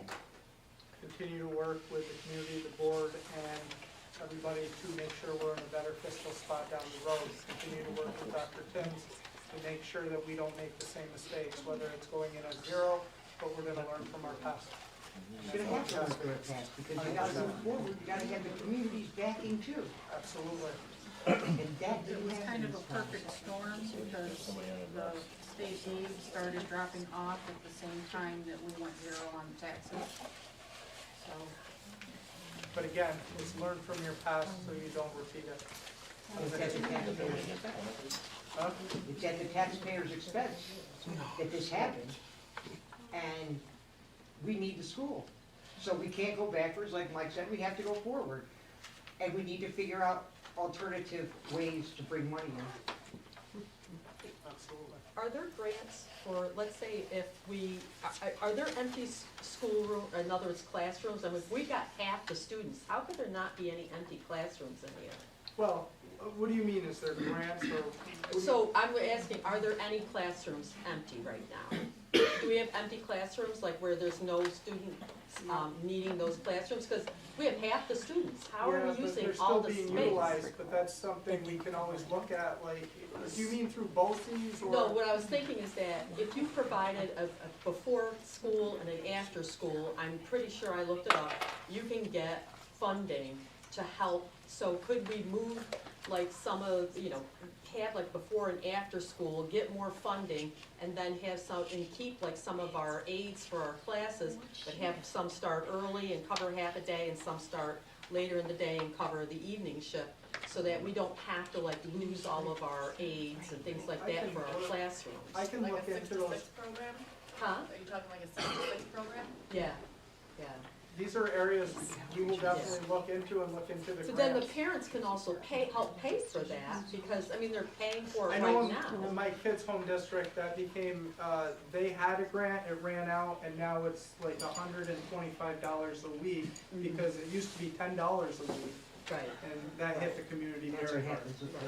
Right. So I But I do- mean, it's something, and some of the parents that are of special needs, they would still be able to, in other words, if they have low income, the grant might run out, but they would then be able to apply for assistance for those parents that have low incomes. So we will look into these considerations. I mean, I'm just saying, part of the problem is that we have a full school. It's servicing half the students, and so now we have the building maintenance, which is in school buses and everything else, so it's being spread over fewer children, and then the state gives us aid based on how many children. So now we have to figure out how can we utilize more of the school to get more aid from the state, I would imagine. So our aid is based on Safe Harkless, so it's basing it on a different number than They're we actually basing it have. on a 20. So we're not based 2002 on census, and 671 that's what that safe kids. harmless is. We're based on If they change 1,000. that, then we're gonna have to figure out what avenues the governor's gonna go. So I did see the new did see the new budget proposal, and one of the things that they're proposing is to increase the amount that we're gonna get for preschool. So they're gonna And we actually. do get an extended grant. We've Right. done paperwork to get an extended grant. Our Right. pre-K is operational with what we get from the Right. state plus the grant. Right, well, they're actually gonna demand that fourth graders have, or 4-year-olds have preschool. It's but then- scary too, because But you they're have- gonna give more per student for all those preschoolers. But you also have to watch very carefully, because if they mandate that and say you have, right now, you can't have more than, you can have 18 pre-K students in a classroom with a teacher and an aide. If you bump that to 20, it states that you have to have 2 aides with a teacher. You cannot have more than 20 kids in a pre-K classroom. So my biggest fear is what happens if we get 43 kids? The other thing though too is that, yes, there's less kids, but the needs are higher now than they've ever been before. So those rooms are still being utilized, but by special areas, OT, PT, small groups, all types of things that, yes, the population is lower, but the amount And of, I echo that. Yeah. It's mental health, the amount of unfunded mandates that, and I know I'm preaching to the choir, but the unfunded mandates that they continue at the state and federal level to push on schools, it's gotta slow down at some point, because we spend a lot of time on unfunded mandates to make sure we're in compliance. Such as? Such as like McKinney-Vento, making sure that we have somebody that understands to and when students move out of the district.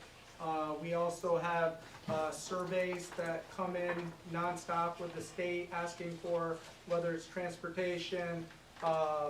We have the facilities, lead water testing, things along these lines, that it seems like there's a new flavor every year. Right now, we're all working on this regionalization from the superintendent's aspect, and having to help with the district superintendent at BOCES to come up with how we can utilize this and what it might look like. And then you have the portrait of a graduate that we've all heard, or if anybody has heard what the portrait of a graduate is now getting front and center in the next couple of years, where it's gonna revamp what a high school graduate looks like. And have you seen anything with the portrait of a graduate? Take a look, because it's going to incorporate like a 2-year college. How are you going to major in high school? What is going to be your niche? And there's pros to it, but there's work that goes in to making sure, whether it was Race to the Top, whether it was Common Core, Next Gen Standards, these are all areas that they keep putting out there that you have to adapt. Yes, I see. Do you have a minimum,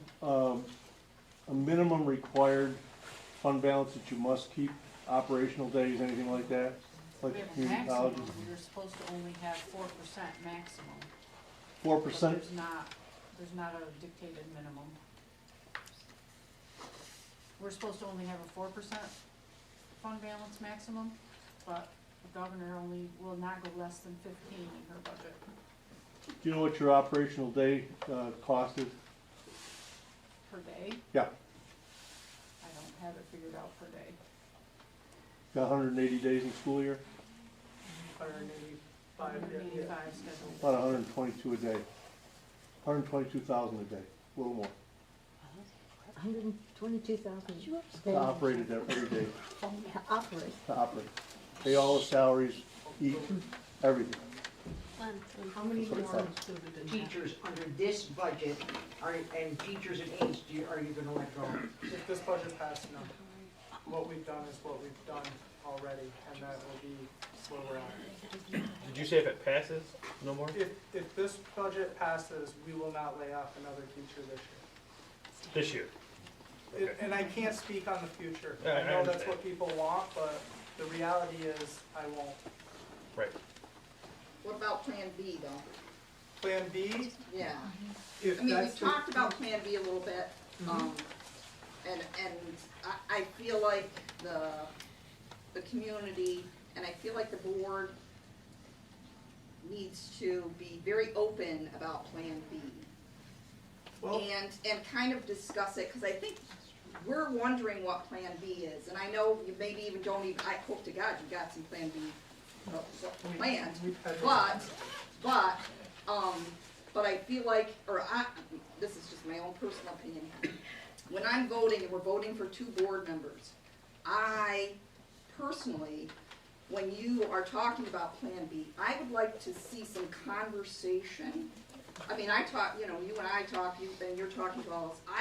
I'm not sure who I should vote for if I don't hear conversation between the board members. So I'm not sure where that conversation takes place, whether it's executive session, but I feel like that should be public session, so that we know what particular board members feel like, what they value, what they feel like, should be talked about when it comes to Plan B. Because that helps me decide who I'm gonna vote for. If all of that's done in executive session, I don't know, I mean, I come to, I would say, more board meetings than most people, and I don't hear a lot of conversation. So that's my advice, I guess, to you, is you guys want us to vote, I know now you don't, but you want us to put you in this place that you've been put into, but the way to do that is to show us what you think, how you feel about issues, and we don't get to hear that, so that's my advice, I guess, to you. Some things I've already done, and as a board we've discussed, was we've changed up our agenda. I saw Because that. I did not like it, and I think it was a collective agreement amongst the whole board, the agenda didn't work. You come in, you go right to exec, and you're kind of feeling like you're getting pushed out of the room. So now the exec will be after discussion, be after the consent agenda, it will be after public comment. So there will be no more waiting out there to come back in to discuss public comment. one more thing. Yep. She hit a key word, your executive sessions. Do you guys understand that that's only meant for your, book personnel? All right, that's not the case here. You guys have pamphlets in front of you, you're given a week ahead of time. You go into executive session, when you come back out, you vote. We, like Ken said, we have no idea what you're talking about, because you make it that way. Robert's Rule of Order, I'm gonna start coming with her. Yeah. And I will remind you every meeting about Robert's Rule of Order.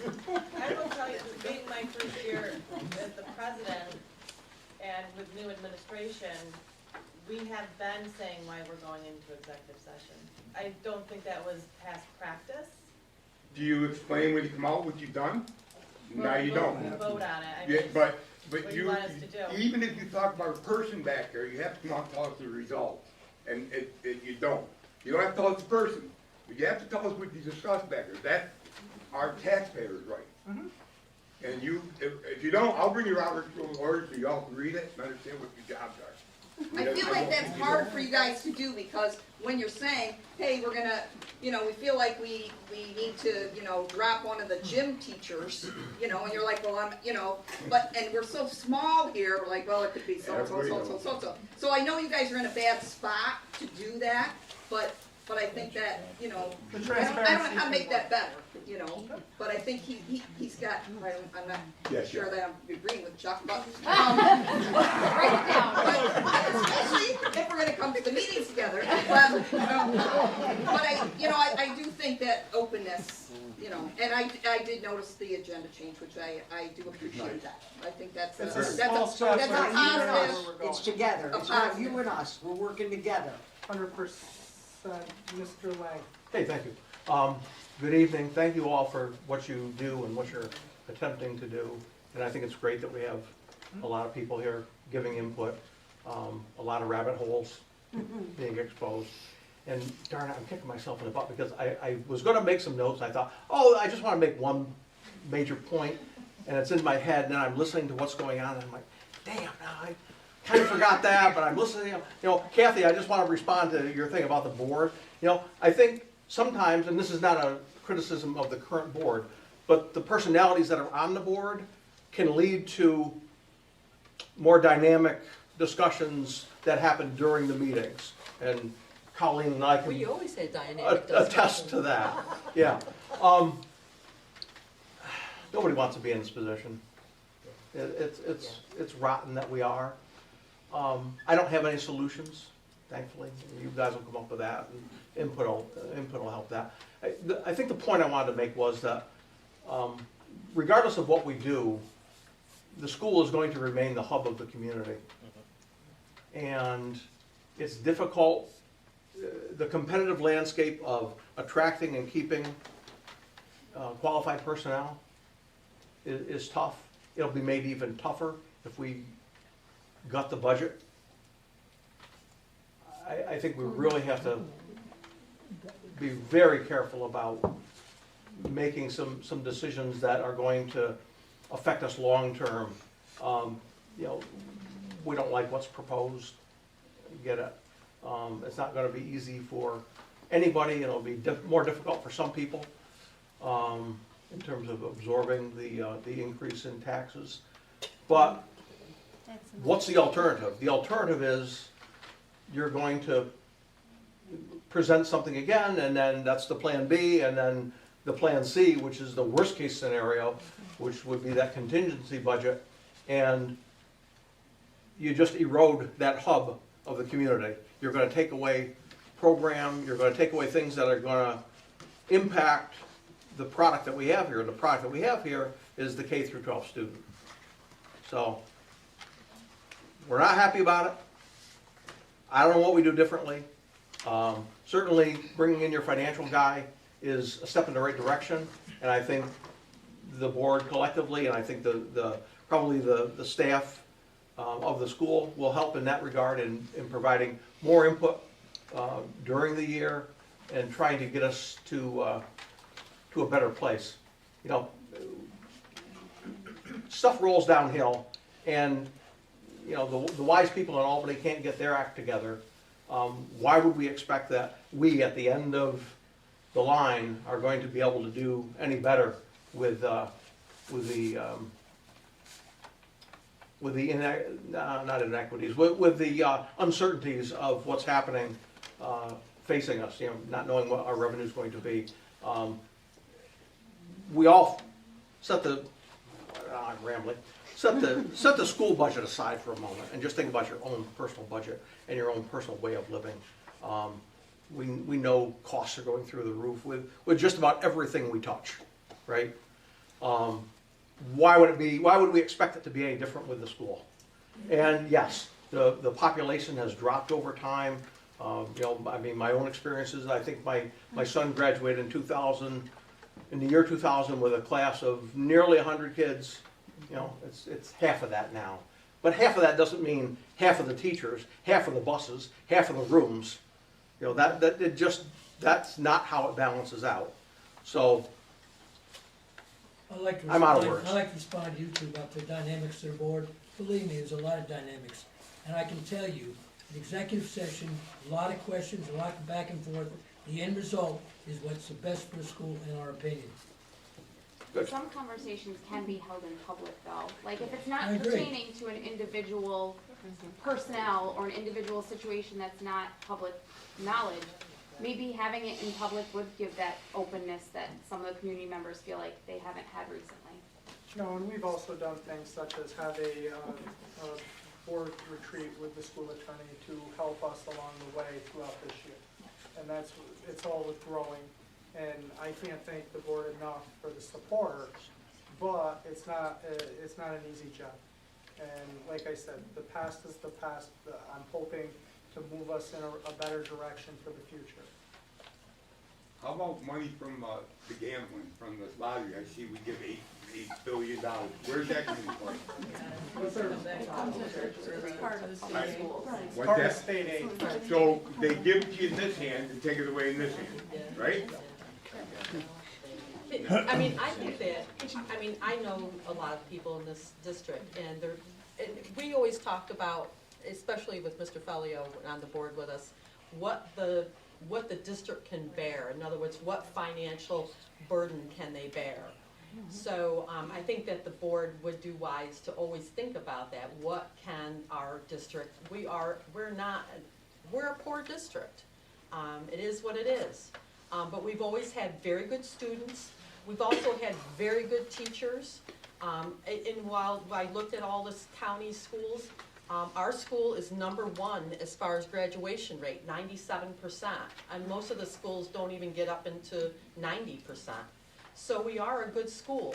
We're just asking that you guys go back to the drawing board, start looking for ways to cut. And this isn't gonna get any better. And reduce, and we're willing to meet probably halfway in this, but you know, we can't, 15% is a pretty big burden. And we're just looking to see if you guys can get to a better plan B and a more imaginative plan B. You're gonna have to duck and dodge and get pretty inventive. I just had I don't know the facilities here at all, but there's tennis courts, right? And track, I'm assuming track is big enough. Is there any way that you guys can rent these things out or sponsor meets where it's an income revenue versus just sports? Or just gym? Like the tennis courts, we gotta sit empty, like, how long? I've never seen anybody there. So Sit shooting baskets. could we not either rent it out to someone who wants to teach people tennis? Could we host a tennis meet? Can we host a track meet? Does any of, I don't know, because ODY didn't have any of that, so I don't have a clue. But can any of that, it's just out here, it's doing nothing for the school except for your own sports or your own gym class. Could that be a revenue source? And that's areas where we will continue to. And then the only other thing I had, I know you're about grants and that, but especially with the clubs, because I don't know what there are here for clubs, could they enter contests though for the clubs? Because like, I'm bombarded with contest stuff all the time. But I don't know if there's a photography club here, but there's like a $10,000, enter a photo contest, win 10 grand. Could the clubs not be trying to do this like the grants are being trying to be done for the school programs? Could they not try to start investigating how they could enter things to bring in money for that particular club to keep that club going? They do fund their own clubs. The only, Sorry, yeah. Mr. Langen, then, sorry. Okay, thanks. I just remembered one point I wanted to make. And you guys can blame me for this because I've heard this on social media, so I'm gonna make it clear. Over the last 3 years, it's my fault that I didn't come and tell you to raise my taxes even though the increase was 0. So, Oh, we did vote 0. We voted it, said yes, we want it, yeah. so. Hindsight is wonderful. Bake sales and field rentals are not gonna correct this problem. This is huge, $850,000 plus. There has to be a major restructuring of how this place works. I was the chairman of the board of Little Falls Hospital for 17 years. At one point, we were a 151 bed hospital on a $17 million a year budget, losing $1.5 million a year. We were only 3 years away from closing the doors. We had to change that organization to a 27-bed hospital and reduce the staff by half. 150 employees lost their jobs. But today that hospital stays open. And it's still one of the best little hospitals in central New York, one of the best rural hospitals, rated one of the best. This organization has the same exact reputation. It's an outstanding resource. As the Board of Education, it's your responsibility, yours, to maintain this resource as best you can. And that may mean not keeping it the way it is. And we've got to own that. If we're gonna keep the quality of this institution up, I believe you've got to go through some major restructuring. And it's gonna hurt, but ultimately, as this gentleman said, who sits on the board now, it will be in the best interest of our students, and that's who we ought to put first. And I really appreciate this discussion tonight. I've lived in this town 33 years. I've never been to one of these board meetings. I've always been very happy with how everything's been, until I saw the 15%. I thought, whoa. I can't think. Well, last year I was increased. And I gotta be honest with you, I came in tonight thinking, I'm not gonna vote for this budget. I am gonna vote for this budget, but I'm gonna put it on you guys. Do your jobs now, make the hard decisions, and keep this thing going at the rate that it is. Just know that things are gonna have to change, and sell that to us. We are a community, we're a strong community.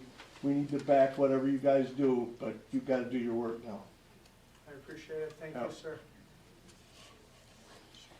And again, I can't thank John you guys Bullis. for coming out, giving the questions.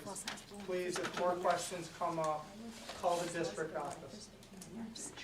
You know, this was a solid conversation, and again, words can't express how, you know, appreciative we are that you did come here tonight. Thank you, everybody. Thank you. Little holes in the paper. Rotates our shoulders. That's probably because you're critical access hospital, we probably sent you to another hospital. Where?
we finished up our math and ELA assessments, our New York State assessments, everything went really well. I just completed a 6-week book study with about 8 staff members on the Writing Revolution. It is an amazing program that I'm going to be bringing back and working with all staff throughout the district. It's a evidence-based writing and program that helps students really strengthen their sentence structure, organize their thinking, and improve comprehension, and it's something that's really embedded in all subject areas, and I'm very excited to begin that work next year with staff. A little bit more about the financial literacy as we are preparing for next year. So it is required that financial literacy instruction is incorporated in grades 5 through 8, starting next year, just learning a little bit more. There are 5 pillars that have to do with budgeting, money management, credit and debt management, earning income, risk management, and saving investment. So this is embedded, it's not a standalone program, and we're looking at our math program and seeing where it's embedded there. Right now, for example, it looks at identifying money, adding, subtracting, word problems, anything that has to do with money can be incorporated in our math. It talks about students understanding needs versus wants that can be incorporated into social studies and et cetera. So we are continuing to look at our curriculum and see where our pillars fall and where we hit, and if we have gaps, where we can input that. Tomorrow, pre-K is going to be hosting Muffins for Mom in the morning, and we also have our grade 5 science assessment. PTO has their 2nd annual Butterfly Kisses Ball on Saturday. Students are very excited about that. I'm working with the American Legion unit. I've been talking with Colleen Crossett, and she's going to be holding a poppy assembly during morning program right before Memorial Day. Just to kind of talk about the meaning behind poppy and the importance of honoring those who have served. She has different photos of just some community soldiers, firefighters, nurses, police officers, and we'll be talking with the students. She also will be, the American Legion unit will be partnering with us just to provide us with assistance as we go through year to year, whether it's supplies in the classroom, whether it's supplies for our care closet that we need, anything that we need, she's gonna be working closely, and I like having that community connection and where we can work together. We have our Science Olympiad coming up, where this is one of my favorite days, where each grade level participates in a variety of grade level STEM projects and challenges. So each grade has a challenge. We have judges that go in and watch the students complete their challenges, and then we have a little award ceremony at the end of the day in the gym, and it's a lot of fun watching the students get really creative and work together, so I enjoy that. And we are also, right now, the Newport Fire Department is holding a safe battery contest for students in pre-K through 6. The fire department came today with Sparky, the fire dog, talked with students, we presented this, so they're doing a poster contest. The winner can either win an ice cream party, or if you are an older student, grades 3 and up, you can win a ride to school on a fire truck. So directions went home with students today on the poster contest rules, and the kids are really excited about that. Who's a literacy instructional Oh, coach? sure. So her name is Sarah Hanna, and she works through BOCES. She's an itinerant service through BOCES, and she's just been coming in and working with our teachers and providing support wherever she needs to. Is it mandated by does everybody have to come and speak with her by grade level? No, right now I have it open to whoever would like to work with her. I have a number of teachers and grade levels that have chose to work with her. And she's willing, she meets with them outside, helps them looking at assessments, if they have questions about that. She goes in the classroom, if anybody has a need in the classroom, she'll watch lessons, she gives feedback, helps teachers setting up centers. She's a great resource. And the reading is just through your K2 is foundations that you're using, and what are you using for K through 6? K2 does foundations and geos, and 3 through 6 is doing CKLA. And then hopefully we'll start incorporating some writing revolution K. Because you don't have a curriculum for it, last work done prior to me were the units of study, the teachers did, so, no, not right now. I just have a Sure. couple of questions. So to clarify for the pre-K, so there will be a total number of seats for 40 students? Yes, Okay. that's correct, yeah. And then, so I looked up the writing revolution and is it the Hoekman method, is Yes, that correct? yes. So is that going to be the basis for like the curriculum? Is that gonna be used for all grades? Yes, and it's embedded, yes, so it would be embedded instruction, yes. And how do the teachers feel about it? The ones that have gone through the book study with me are very excited, they absolutely loved it, and they've gone back and they've been using it with their students and they really like it. So they're in a sense gonna be kind of our turnkey trainers, as we incorporate it throughout the building. And what data will we use for assessment of that? I think our data would be just a lot of our typical assessments right now that we are currently using through our CKLA, through our K2, just our basic reading assessments to see our writing on how the students are improving. For reading, so I know Foundations, is phonics based, correct? Yes, yep. Okay. It's pretty much, so Foundations is kind of a spin-off of an Orton Gillingham approach. Barbara Wilson, who started the Wilson, it also created the Foundations. She was originally Orton Gillingham, and that's where it kind of was a spin-off. It is a systematic, explicit phonics instruction that builds, and our students are doing very well with it. Yeah, it seems we're, that's So the evidence. it's excellent program, and the kids like it, and the teachers really like it. Thank you. So, sure. Any other questions? So since our last meeting, we've had a number of state tests, AP exams, state region state tests. On April 13th and 14th, we had our ELA state test for both our 7th and 8th grade students. We had one opt out. What does that mean? So New York State gives an assessment every year for 3 through 8, grades 3 through 8. So up at the middle school, it's the 7th and 8th graders. The 7th graders take 2 days of ELA testing. The 8th graders take 2 days of ELA testing. We get those scores back anytime between August and October to see how our kids did on those tests. We use that data along with teacher grades, teacher recommendation, or, student grades of the classes that teachers provide, teacher recommendations to determine what kids need academic assistance, extra help, which is classes that we have here, for example, in math or English or science. The idea is that this data is used to make sure that by the time they get to the Regents exam or their next assessment, so elementary would be their next assessment, 7th grade would be for 8th grade, and 8th grade would ultimately be for whatever Regents exam they're going to take next. So for English, they take it in 8th grade. If they do poorly on it, they're not doing well in English class, we give them extra help until they take the Regents exam in 11th grade, which they need to graduate, every single kid.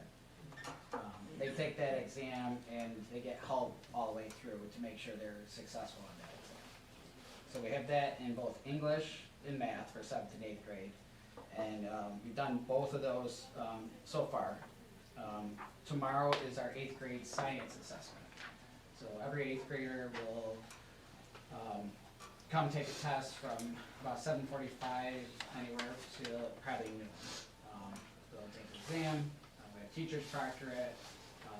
One thing with these state assessments is because class is going on during the day, we do have to call subs in to cover these assessments.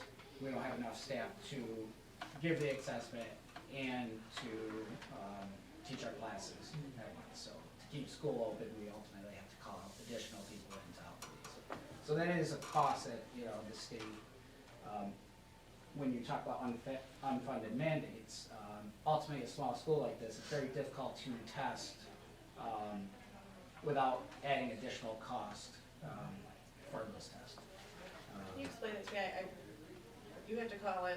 We have to call in subs for in seventh and To eighth grade. administer the seventh and eighth grade. So we can. Yes, we use teachers and On a subs. regular day, because sometimes they don't have just seventh graders, but they might have You eighth just graders. don't, from 9 to 10, you're taking the test?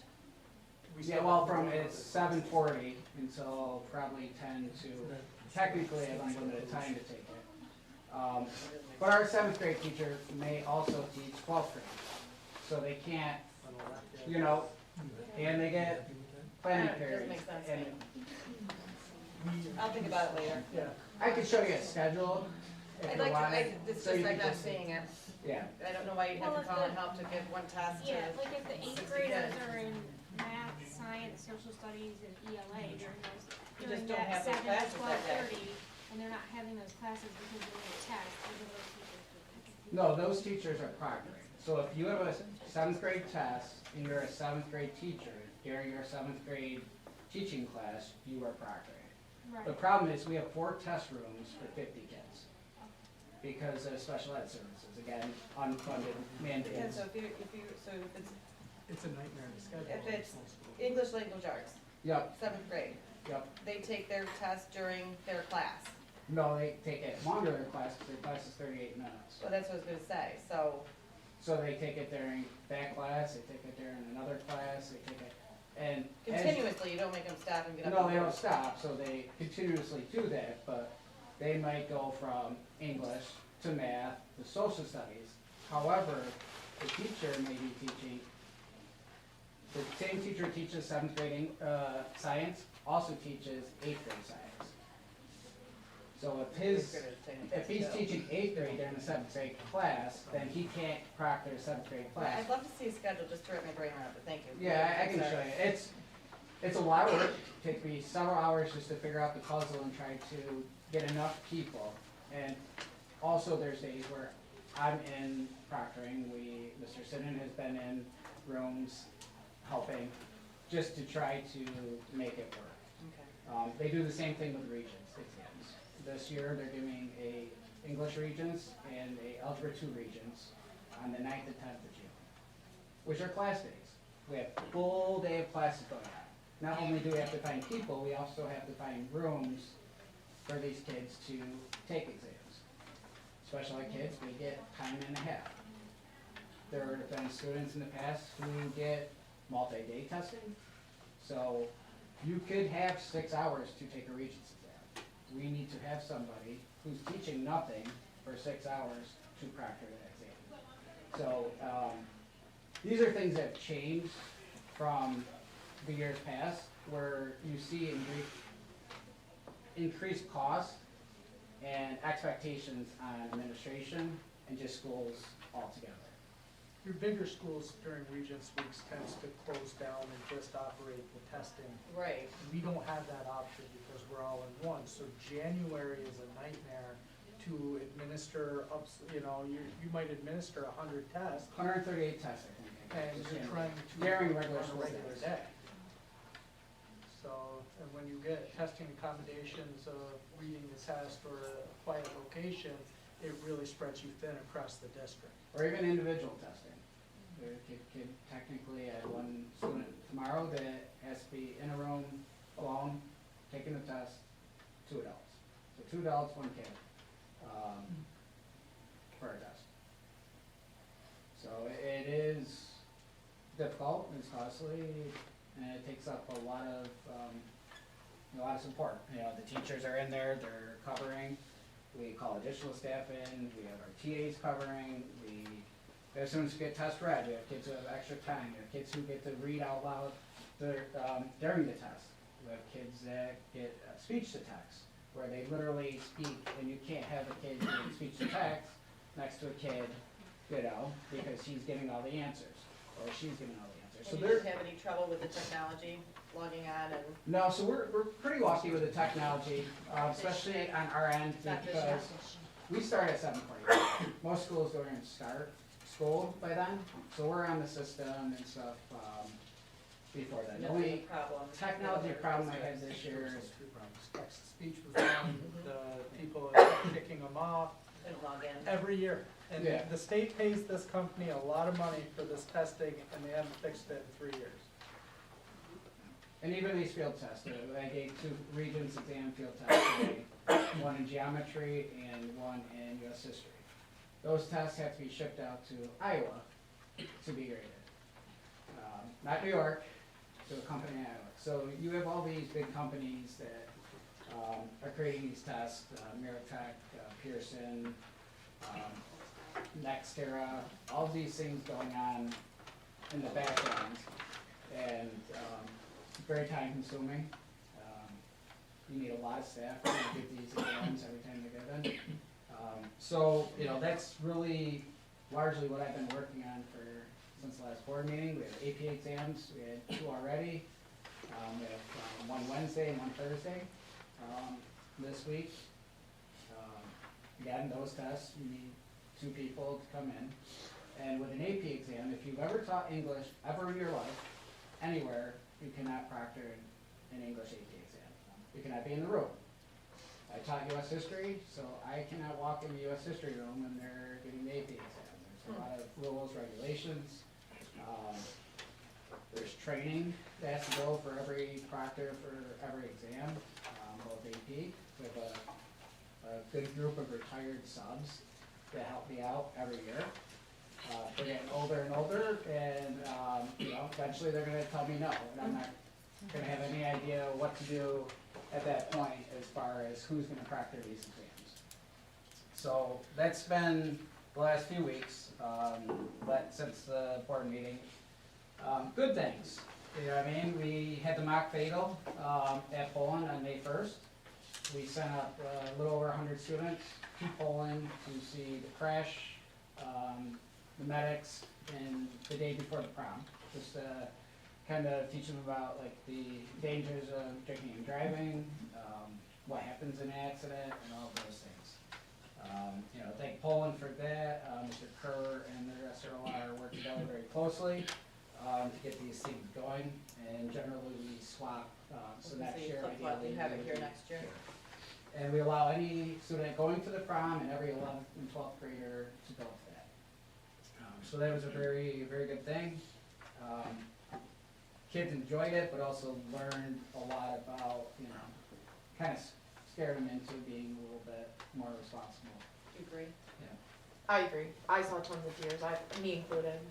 They had a mock funeral, and very touching. Yeah, they did a great job. Yeah. Just one of those things, small districts, we try to, you know, do as much as we can, and we have a great community that helps out, the fire company, the medics, the chopper, was the chopper there? No. Okay, so sometimes the chopper has to be actually out working. They had an emergency. But if they actually. can, Yeah. but if they can be there, our last one here in West Canada, the chopper was here. And you could actually look in the back and you talk to the kids and tell them about the job and stuff like that. So very good. And, you know, the fire company was here again today, you know. So just showing the community they were here, teaching kids about the fire truck, about being a fireman. There was a virtual where they let them put all their gear on, and then they had this virtual fire hose where they teach them how to put out a fire with the fire hose. So it was a great thing. They also had a slideshow with like local fires. To show kids these are real things. People do go through fires, and this is why they do it. They do it to, you know, help people out, to, you know, to volunteer, to, you know, and, you know, I think it really promoted a good thing, to show kids that, you know, there's ways you can help your community and work together with them. So, I don't know if you got to do, if you did that today. I didn't have lunch for you today. Oh, you have lunch right there. So, to that, we have a lot of kids who take a lot of classes, and they work very hard, they do internships, so they often use up their whole day for education. So it's very, very important to them. Pretty impressive. Yeah, and there are enough kids who, you know, will have lunch twice a week, or never, and they eat, and their teachers are great, they let them bring their lunches to the classroom, and they'll eat while they're doing their class. So, a lot of great things going on here. We had the prom, Grand March, May 2nd, the prom at Rustic Ties, really good event, kids really enjoyed it. It was very, very cold, out there, I think it was 30-something degrees. And I'm sure wearing a dress, it's even colder. Yeah. So, you know, a great time, the kids were great, well behaved. you know, just another wonderful thing. We had a high school band concert. That was our final band concert for the year on May 5th. Let's see, Solo Fest this past weekend at CBA, singing and playing instruments. A lot of kids did that, you know, so that was great. We have a concert tomorrow, a chorus concert and middle school band, and an art show tomorrow here at the school. So if anybody is interested in coming, support the kids. Art show, kids will win awards. They were all donated by teachers and people from the community. So, you know, they try to do what they can to, you know, fund their clubs and do what they can for that. Let's see. Also tomorrow, National Honor Society is going to the Ronald McDonald House. We have some students with Mrs. Bain. They're gonna go there to help out, clean, work outside, whatever they can to help around the house to just ease the burden of, you know, that, and to teach them that, you know, it's volunteerism and stuff like that. So, That was with Mrs. and you're not on that one. Okay. That's Mrs. Main, yep. And Okay. The sort of, Yep. and yeah, the pop tops they take, that we collect throughout the years. We started that 3 years ago, I think. Yep, and we bring bags and pounds and pounds and pounds and pounds of. This is the most I've ever seen. They're all out in the lobby right now. Yeah, you know, enough where you gotta like use a cart to get them where you need to go. So, I did give you a folder just with some AP information in College Now, just some of the course offerings that we have. One thing I do have to mention is just recently Herkimer College has reached out. They are now going to charge our students $75 a credit for a College Now class. Can you explain to us, the public, why they're starting to charge I don't $75? know. They all are. That's, I it's think the all new the model. schools were, They didn't give us a reason. What's the reason as to why They have there's? increased costs too, and I think they're trying to offset. They're in their the same costs. boat that we are. All the local colleges are, so they are all charging dual credit now. That's the new standard. and around, there, in my last district, that was the norm. This was the first time I had ever come somewhere where College It was Now free. it was free. Yeah. And it was more than $75, because at my last school, they used FMCC in New Albany, and it was more than $75. How much is a credit hour nowadays?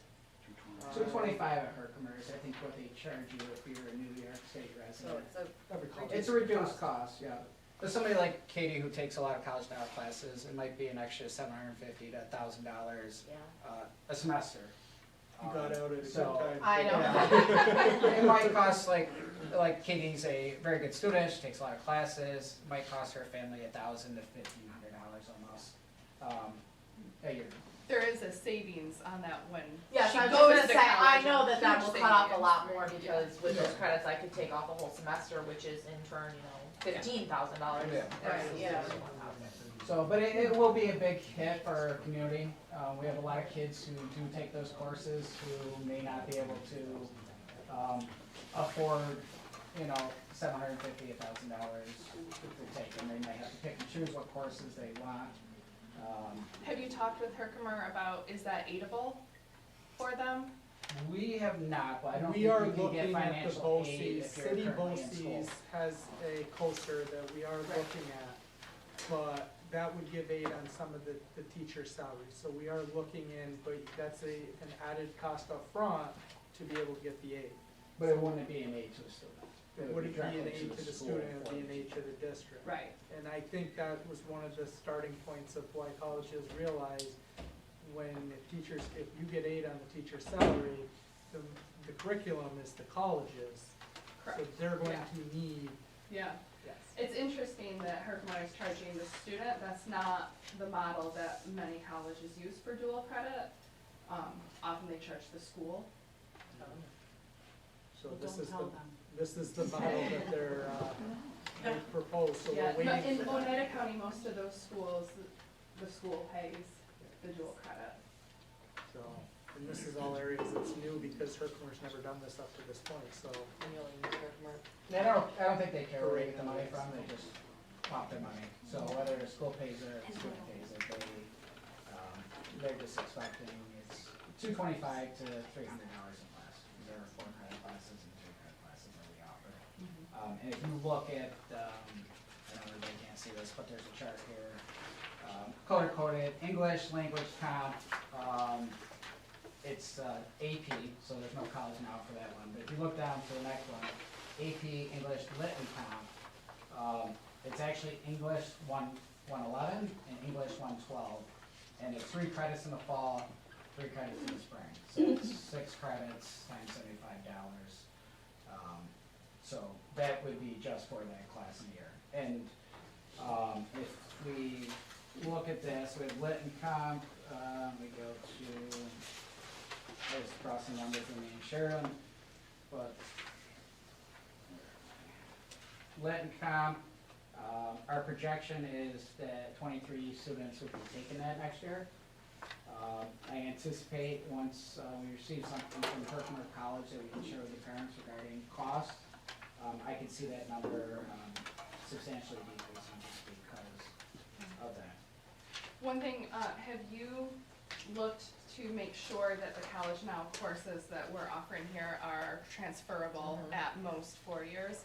I know Herkimer actually has gotten in trouble a little bit for that in the past, where like Cooperstown was offering English classes that were not part of a typical core curriculum for a student, and not like an EN 101, EN 102. It would be like a creative writing that was an elective, and so they would get credit for it, but it was elective credit and not program credit, and so for a lot of students that didn't benefit them at all. So most of our College Now classes are English, calculus, statistics, pre-calc, which all are, college level courses, chemistry, physics, but it all depends on the school you go to as far as college credit and stuff like that, and what you're really going for. If you're going for a liberal arts degree,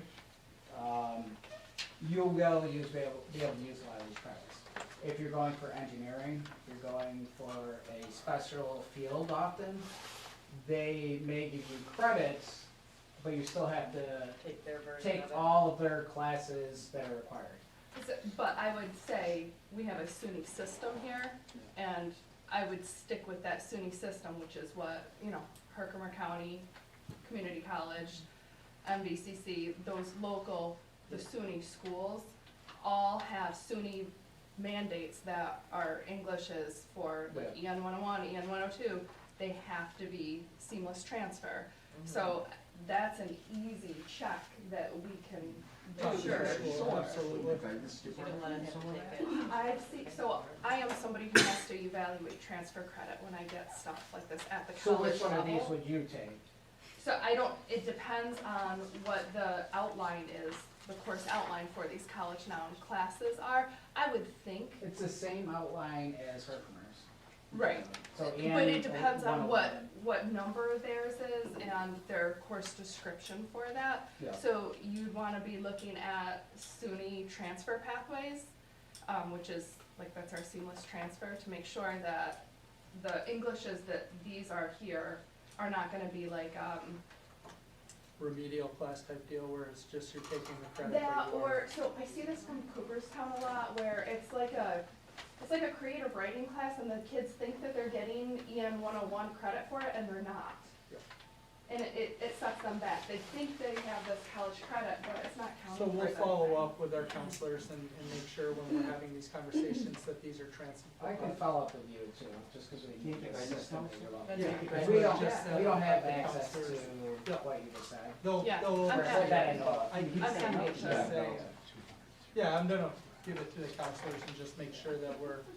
Yeah, and some schools do and some don't. I mean, my daughter's going to college next year, visited a ton of colleges over the last 7 years, visited colleges before she even knew what she wanted to do. A school that's, like an MIT or RIT, our valedictorian went to RIT. She's my sister-in-law. She graduated about 3 years ago. Well, she just finished her 3rd year of college. and they didn't take hardly any of her credits. Yeah. Because they wanted her to take their college courses. It didn't matter if she got 100 on the course, it didn't matter if she got a 5 on AP. But if you're going to SUNY school, most of our kids' credits are transfer. They're finishing a quarter early, a semester early, sometimes as much as a year early. One of our English teacher, he graduated in 3 years because he received so many College Now credits from Little Falls. So yes, it is possible, but it all depends on what our kid goes to school for and what college they go to. And often the more specialized you get with your degree, the less they allow you to take this. If you're going to be a teacher, they're probably going to take a lot of these credits for your first semester. And I'm sure Katie, I don't know, you haven't got to the point where you've talked to your school what they would take? We cross-checked, so I committed to SUNY Binghamton, for business administration, and again, that's a pretty broad, major. So they are gonna take all of my credits. I have 20-something, maybe almost 30 at this point, which should cut off about, a semester at least, if. Almost two. Almost two, yeah. If they don't make you take the. Yeah, and, because of the classes that I've taken here in the general encompassing, I mean, they have different names, like it's not, literature and composition, it has a fancier name or a different name, but the coursework is still the same, so they accept it. So I will be cutting off a lot, and because my major is so broad, it is going to fall under those. I'm not going for something that's not gonna cross over, if you understand that. Counts as my coursework. And my prediction is because colleges are struggling, so many colleges, Casanova is closed, St. Rose is closed, these were colleges that seemed to be decent colleges. I went to St. Rose, I thought it was a very good education. I didn't do anything there but education. I just went there for schooling. I couldn't hear tell you if they had sports teams. But I could see colleges finding ways to not give you credit for those courses so that you're taking their courses. Because cutting off a year of college, even at a SUNY school, you're looking at probably $26,000 to $30,000 right there. So that's $30,000 a school. But the key is SUNY school. So you're talking about MIT. But no, even a St. Rose. SUNY school, I could see No, them. they cannot. It's a SUNY mandate. That they have to take the credits? And we'll follow up with the counselor and make sure that we're doing what we need to do. Thank you. I have a quick question. Sure. Just curious. For the prom, was it kind of an oversight that the venue didn't have any heat, or was it? So the just venue had something- heat. They had, like. It wasn't great.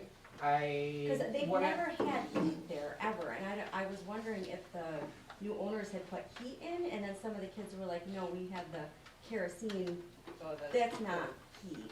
That's Yeah, so heat, it's, but it's not heat. we got the propane outdoor things. It was cold in there. I would Yeah. never have it there again. It's Well, a it's the beautiful beginning of place. May, and I'm Don't get me thinking, wrong. was it just not beginning of May. discussed, like, I just felt really bad for the kids, because it seems like a lot of them left really. But it early. doesn't matter. I mean, if it was, it could be snowing in June. it was yeah, 30-something June, so, yeah. degrees, Saturday. So whether we did it the week before or week after, it's gonna I'm try just to. saying, but a venue with heat would have been nice for these kids, like, I just don't know I don't if it think was we, an oversight. I don't think that was brought to our attention. That's what I'm saying, Like, they just didn't say, never hey, we don't have heat heat. here? Like, No, this is- they didn't tell us that. We found out when we got there that there were propane heaters, and I'm like, how is this, their bathrooms are outdoors. Right. Not literally That's what I'm saying. outdoors, but you Right. have to walk from the barn. Yeah. It was not a great place to have a prom as far as management. That also makes it hard for the chaperones not to interrupt. Like, they have to keep eyes to make sure, not messing around. And that Mr. makes it Hope really was hard. there, you don't know how many times we're standing outside in 40-degree weather to Yeah, make and sure the poor chaperones were stuck kids outside, are, making sure you kids know, are, it's such a walking big up property. to the parking lot to make sure, they get out safe and stuff like that. Mr. Holden looked very nice. You should have seen him dancing. No. Great place for a summer wedding, Right, but we not a crossed great it off place the for a prom prom. list? Okay, So I think I think that's already been Okay. done. We try to move around to give kids different I experiences. understand so they that, go but like I here. said, like, it's known that they don't have heat there, so I was like.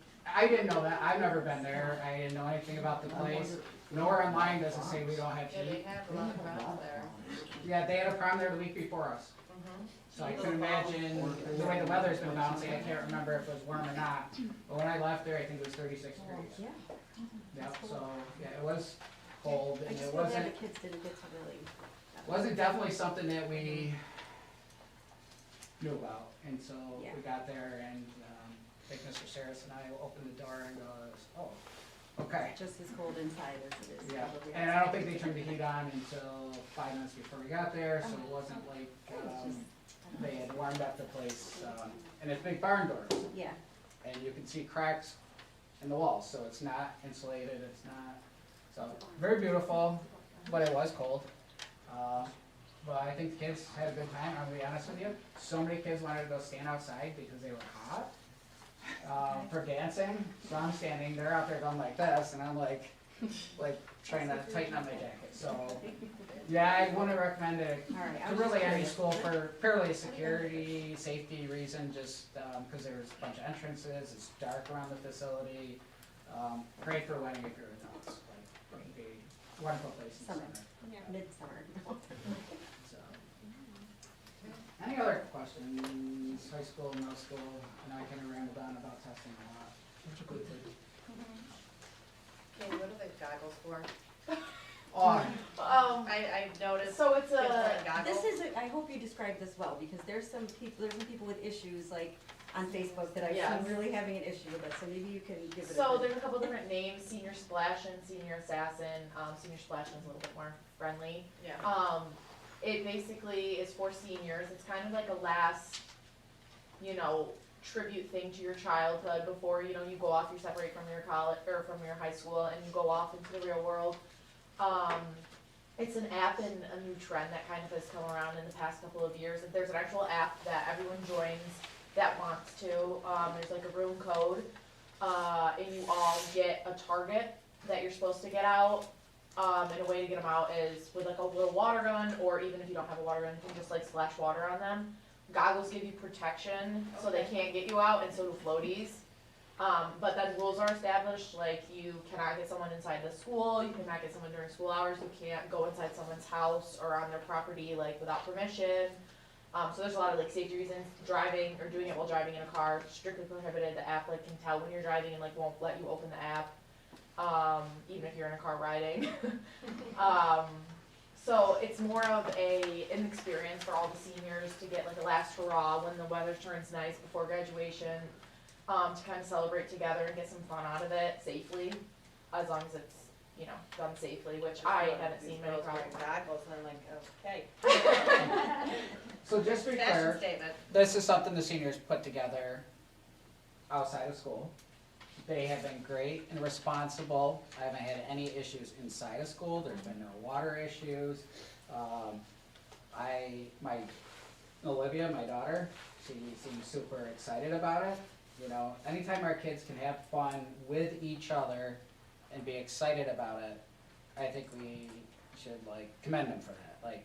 Everyone's been responsible, and it's your choice. Nobody's pressured to be in it or pressured to not be. Nobody's looked down on. There's not a lot of That's nice. Yeah, no, everyone's very respectful to each other and nice, and it's gone really well so far. It's been going on for I think 3 weeks.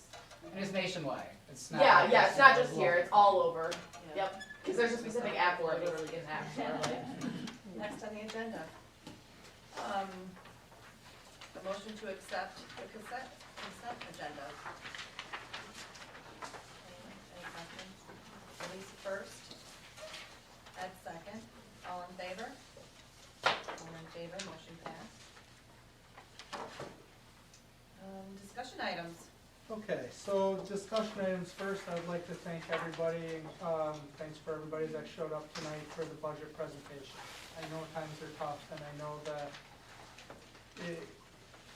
there's no easy way to say it, but I do totally appreciate the support and the amount of people here tonight to listen to the budget presentation.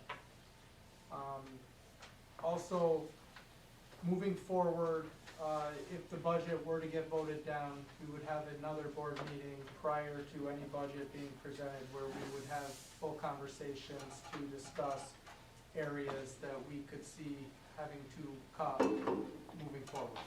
So that would be something right off the bat, would be, putting out a date for another board meeting, just so everybody's aware. Timeframe, we have to have it done by? We would have to have it done by June, June first, we have to present it, and then when is the vote? June 16th. So we would have a quick turnaround of having to have a late board meeting to further our discussion on steps that the district must take. Any questions related to that? Food service director's position. As you're aware, Shelby is retiring at the end of the school year. We have had applicants. The next conversation is, I'm looking for board representation on an interview committee. And we can get some dates lined up for the interviews of the candidates. Is anybody on the board available or free to do interviews? During the day? During the day. Starting with. I can work that, we can do them, 3 o'clock, 2 o'clock, 4 o'clock, but Talking like next week, this week? I'm thinking we're still about 2 weeks out. Okay. I'll probably be available during the day then. I'm going to my summer hours where in the afternoons I'll be free. Except for next week I'm doing like a week long. It's not gonna be next week, it'd be at least 2 weeks out, so if you're interested. I'd like to do it, yeah, the week before, it'd be Memorial, no, we're about 2 weeks out, so, I'm looking at the week of the 25th, so maybe the 26th, it's a Tuesday, or the 26th or 27th. And I'm still working on the logistics and times, but 26th and 27th,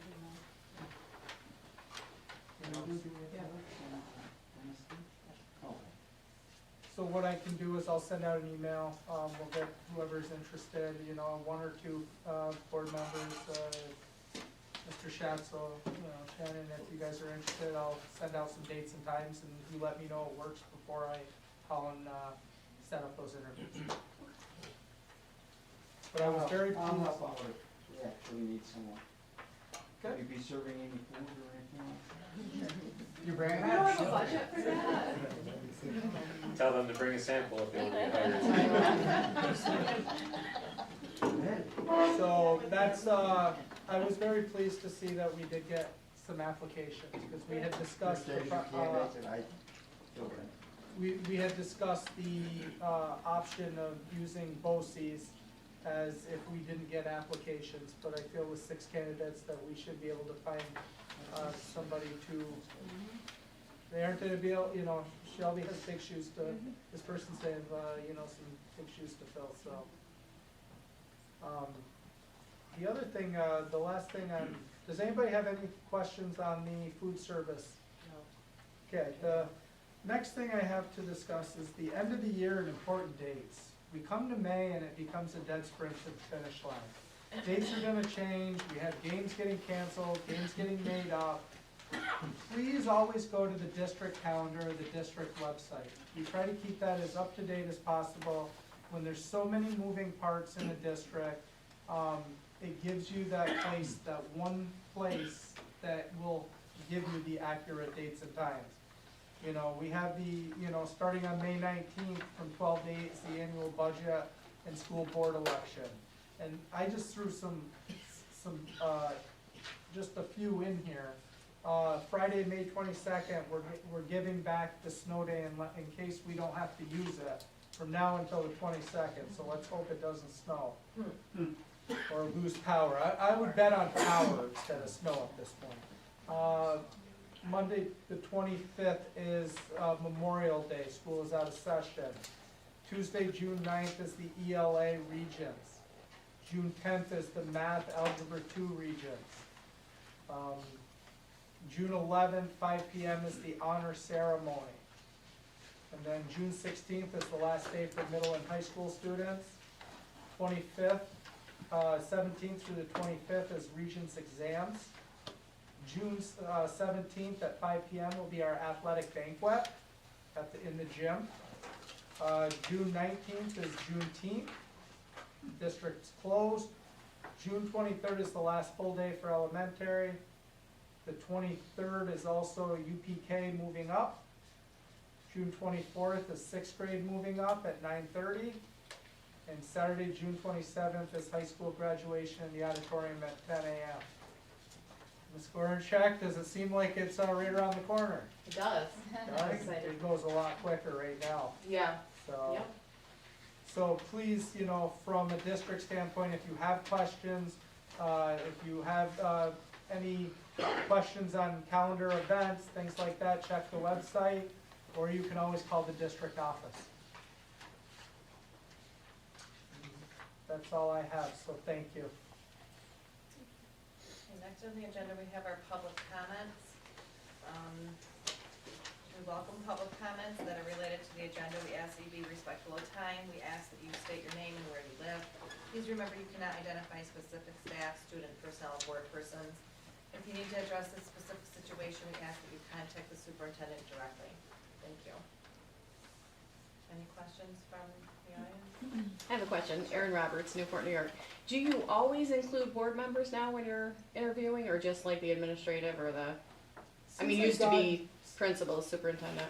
Since I've gotten here, if we have facilities, any directors, or, I like having a board member or two on the interviewing committee. And it's just something I learned in my last district, and I kind of liked it because everybody has kind of wears different hats, and it's, to have board input in the hiring process, I think helps out. Interesting. Anything from the email? Okay.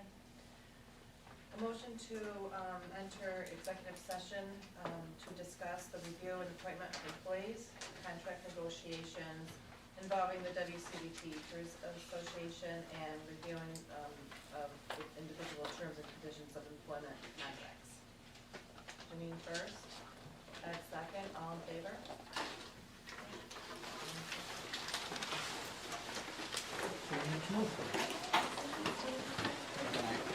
Congratulations on getting in the band, that's one of the toughest to get into. Yeah, that's harder to get into there than it is Colgate.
Okay, thank you and welcome back.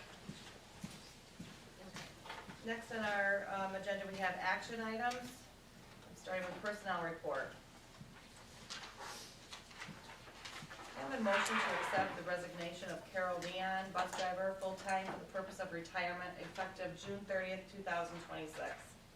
Janine first, Elisa second, all in favor? All in favor, motion passed. A motion to appoint Ashley Potter, substitute teacher, substitute teaching assistant, and substitute aid monitor for pre-K through 12, salary per the district-approved rate sheet and the CSEA bargaining agreement effective September 2nd, 2026. Shannon first, Sarah second, all in favor? All in favor. A motion to appoint Caitlin Galinsky, substitute teaching assistant, substitute aid monitor, pre-K through 12, salary per the district-approved rate sheet and CSEA bargaining agreement effective May 12th, 2026. Sarah first, Janine second, all in favor? Motion passed. A motion to appoint Carol Leon, substitute bus driver and substitute monitor, salary per the hourly rate of the CSEA bargaining agreement effective July 2nd, 2026. Sarah first, Elisa second, all in favor? Motion passed. And a motion to appoint Lisa Perry, substitute custodian, salary per the hourly rate of the CSEA bargaining agreement effective May 12th, 2026. Shannon first, Pete second, all in favor? All in favor, motion passed. A motion to appoint tenure for Gretchen Blint in the tenure area of secondary English effective September 1st, 2026. Shannon first, Sarah second, all in favor? All in favor, motion passed. A motion to appoint tenure to Edmund Doherty in the tenure area of secondary science effective September 1st, 2026. Shannon first, Janine second, all in favor? All in favor, motion passed. A motion to appoint tenure to Mark Rogowski in the tenure area of secondary English effective September 1st, 2026. Sarah first, Janine second, all in favor? Motion passed. A motion to appoint tenure to Ricky Sayers in the tenure area of art effective September 1st, 2026. Janine first, Elisa second, all in favor? All in favor, motion passed.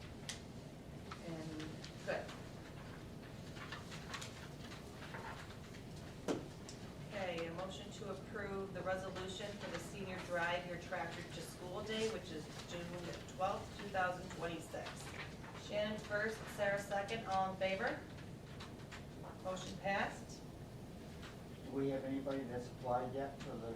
I'm not gonna hand them out until July 1st, Okay. because if you hand them out too soon, June 1st. or June 1st, sorry, July 1st. June 1st, thank you. So once I get them, I'll let everybody know. So this is going to be on June 12th now, Yes. because it was originally going to be the last day of school. June 12th, we will, Well, because the kids are, That the will be kids- that for seniors, that's right. because they come back, I think, yeah, so. Sorry. Okay, thank you. A motion to approve the resolution for the RIC, One Risk Operations Center, and the data privacy agreements. Janine first, Sarah second, all in favor? All in favor, motion passed. Motion to approve Tina Sternberg, of appointment of the chief election inspector for the May 19th budget vote and the Board of Ed elections. Pete first, Janine second, all in favor? All in favor, motion passed. Next on the agenda, we have our announcements, upcoming dates. We have May 12th, tomorrow, right? Is the second annual Nighthawks Art Show. It's at the high school library from 6 to 8:30. Also tomorrow night, you have the Spring Concert 3, that's junior and senior courses and junior band, starting at 7 p.m. On May 13th, you have half-day Superintendent's Day. Early dismissal, middle school and high school will dismiss at 10:30. Pre-K will dismiss at 10:50, pickup only, and elementary will dismiss at 11:30. May 19th is our annual budget vote and school board elections from 12 to 8 p.m. in the high school lobby. May 19th is also the spring concert that's 4th grade elementary band and chorus, beginning at 6:30. May 22nd is the snow day give back day, no school for students and 10 and 11-month staff. May 25th, Memorial Day holiday, school building closed, parade is in Middleville at 10 a.m. June 6th is the Sherburne Badge Pageant of Bands. And June 8th is our next board meeting in the high school library, beginning at 6 p.m. Do I have any, nothing, we're done. A motion to adjourn. Janine first, Sarah second, all in